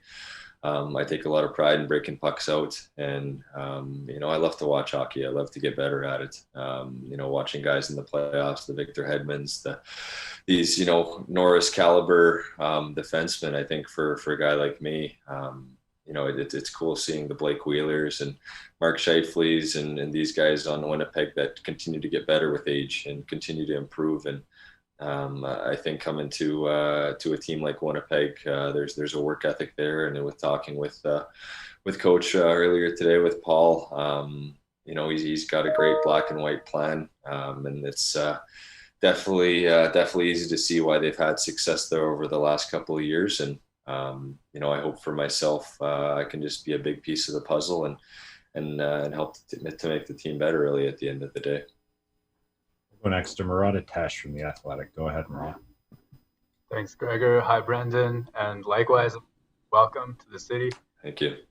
I can find a Dillon DeMello connection playing in San Jose briefly together. I'm wondering what other Jets connections you might have to this point, who you've talked to, and what it was like to know Dillon at that time. Yeah, when I saw and played with Mello, he was a guy kind of just getting his first crack in the NHL. One of the nicest guys you'll meet. Somebody who's worked at his game and earned everything he's gotten over these last couple of years between Ottawa and Winnipeg. And I think for the rest of the team, I've spoken with a few of the guys through text and obviously played against them for the last number of years. And I've skated a little bit with Scheifele and Wheeler over the years, just kind of through different ice times across Western Canada and whatnot. And the team as a whole, when you look at it on paper, so much talent and so much kind of every little piece to be able to have a winning team. And kind of like what I talked about, I've seen some of the best players in the world. Been fortunate enough to be parts of good locker rooms and good teams that when you get into a room and you're accepted or you're kind of getting to know your teammates, that's a big part of having success. And that's kind of what I'm looking forward to, is just kind of getting out there and meet more guys and getting that kind of comfortability. And even amongst the defensemen, like I said, kind of outside of DeMello, I don't really know too many guys, so just excited. Go next to Ken Weeb from Sportsnet. Go ahead, Weaver. Thanks for your afternoon, Brendan. I can remember talking with you when you were still with San Jose before the last trade. Does it become any less jarring when you've gone through it now a couple of times? I think anytime you get traded, there's a little bit of frustration that goes into it. There's kind of the, could I have done something differently? Or, I think for me, this past year was probably one of my better seasons that I've had. And I think that's the excitement for me, is to be able to go to Winnipeg and just continue to build my game. And it's kind of, for me, I wasn't drafted. I haven't really been one of those guys who, I don't want anything given to me. I want to be able to earn it. I want to make sure that's whether that's my B partner or the forward line I'm out there with on my team or the team I'm playing for, knows that I'm going to do everything I can to make us better. And when you do get traded, this being the third time now for me, it's kind of crazy. I just signed the 4-year contract last summer, and you kind of get settled and get to know guys, and it's part of the hockey world, unfortunately, where you've kind of got to turn the page now. And the people you make friends with, whether that's in San Jose or Washington here for me, those people you always be able to connect with and always be able to spend time with when it comes down to it. But, I'm going to a team that wants to win, that thinks we can win, that believes we're going to be right there. And that's exciting going into a season with those being the expectations. We'll go next to Ted Wyman from the Winnipeg Sun. Go ahead, Ted. Thanks, Gregor. Hi, Brendan. You mentioned Victor Hedman and, the role that he's played in winning those Stanley Cups. And we saw with Montreal, a really big defenseman carried them a long way getting to the final. I'm just wondering if, you could share what you think is that role, the importance of having that kind of big, strong, physical defenseman for playoff runs. Yeah, well, you got to kind of have a little bit of everything, whether that's forwards, defensemen.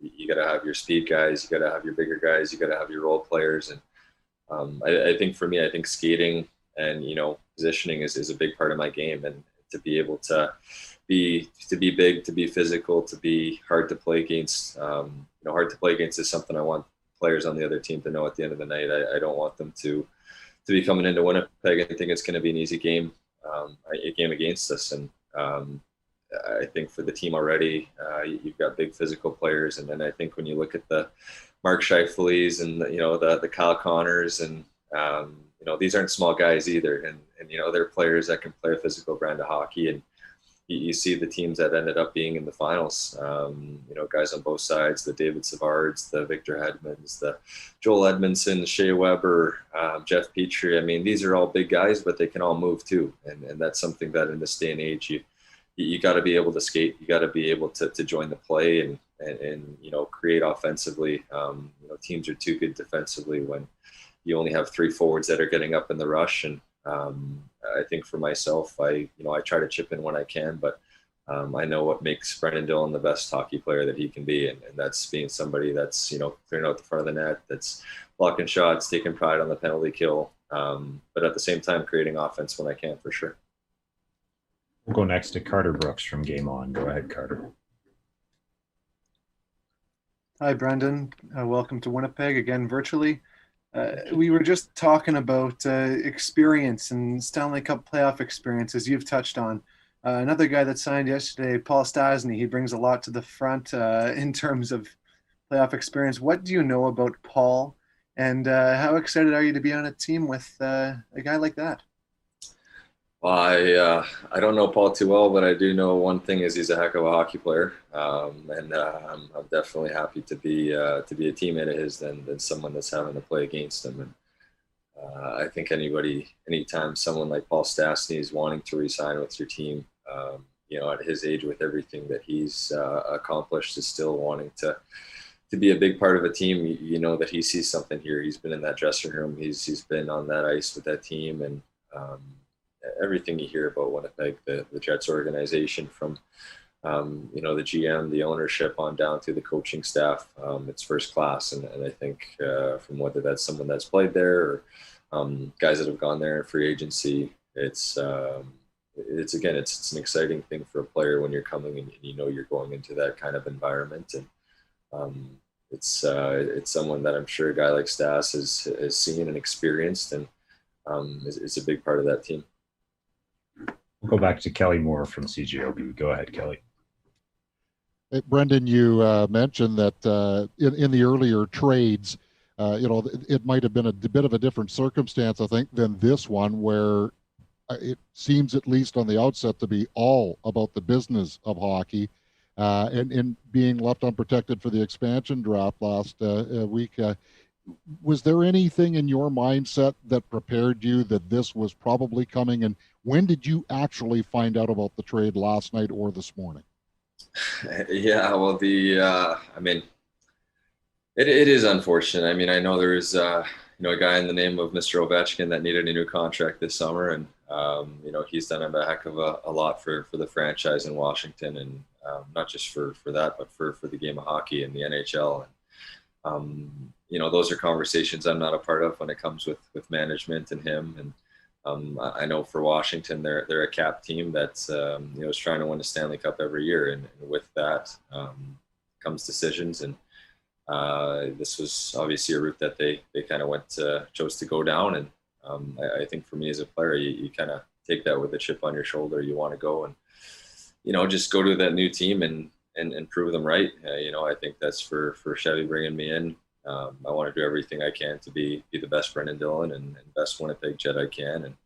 And when it comes to the actual trade itself, unfortunately, I found out on social media, and I think that's kind of the way that things are trending, unfortunately, in this day and age. With some of the trades that have gone on in the past recent weeks and past couple of years, I was, I'm still here in DC, and some neighbors of mine had, had some just kind of beer league later night hockey, and I got invited out too. So went out to that last night, and it was a later ice time, as you can imagine, being on a Monday night.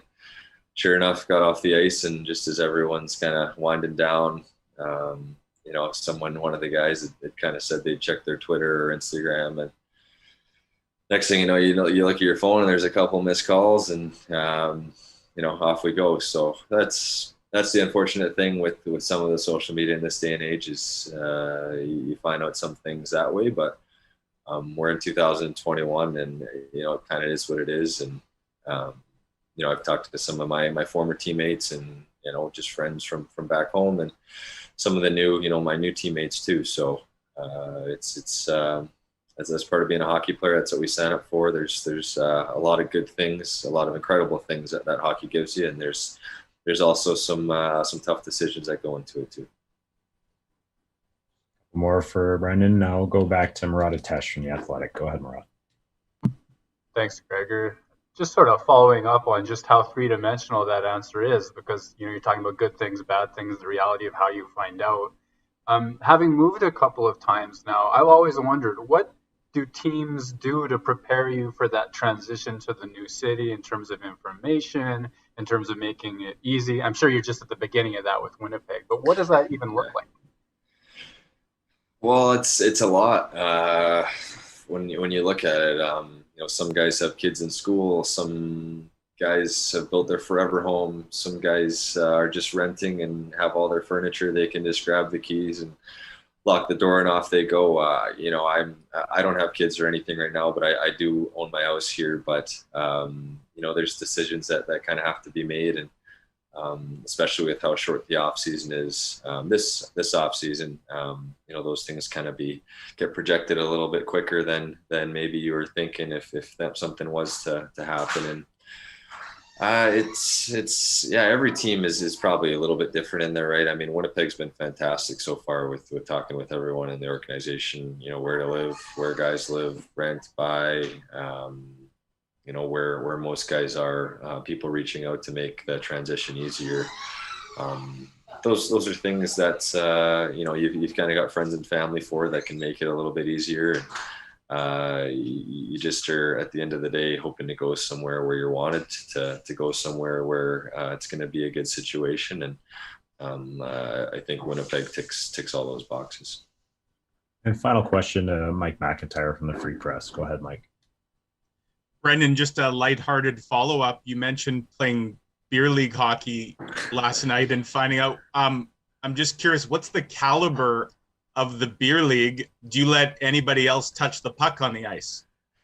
Well, I mean, I've been skating for a couple of weeks now, just at the rink here with a few guys that are still in town, you know, and kind of doing your off-season training. It was just one of my neighbors that's been bugging me to come out with them one of these nights. And of course, last night was the last one of the summer where he had been begging me for weeks on end. So decided I'd pop out for the 9:45 late Monday night skate. And I don't know if we were keeping score. I know there wasn't a lot of back checking going on, so I was working on my 3 and 4 on ones for most of it. But we, you know, it was, again, it's great. I mean, I think that's the thing when you go to different cities and different teams.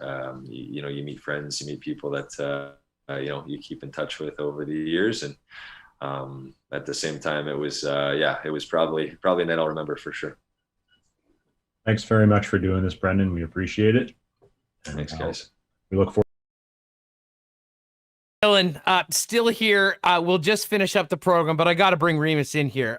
By the way, chat on fire today. You guys are hilarious. Remo, we've heard a lot of players. We've talked to hundreds of players over the last 10, 12, 15 years doing this.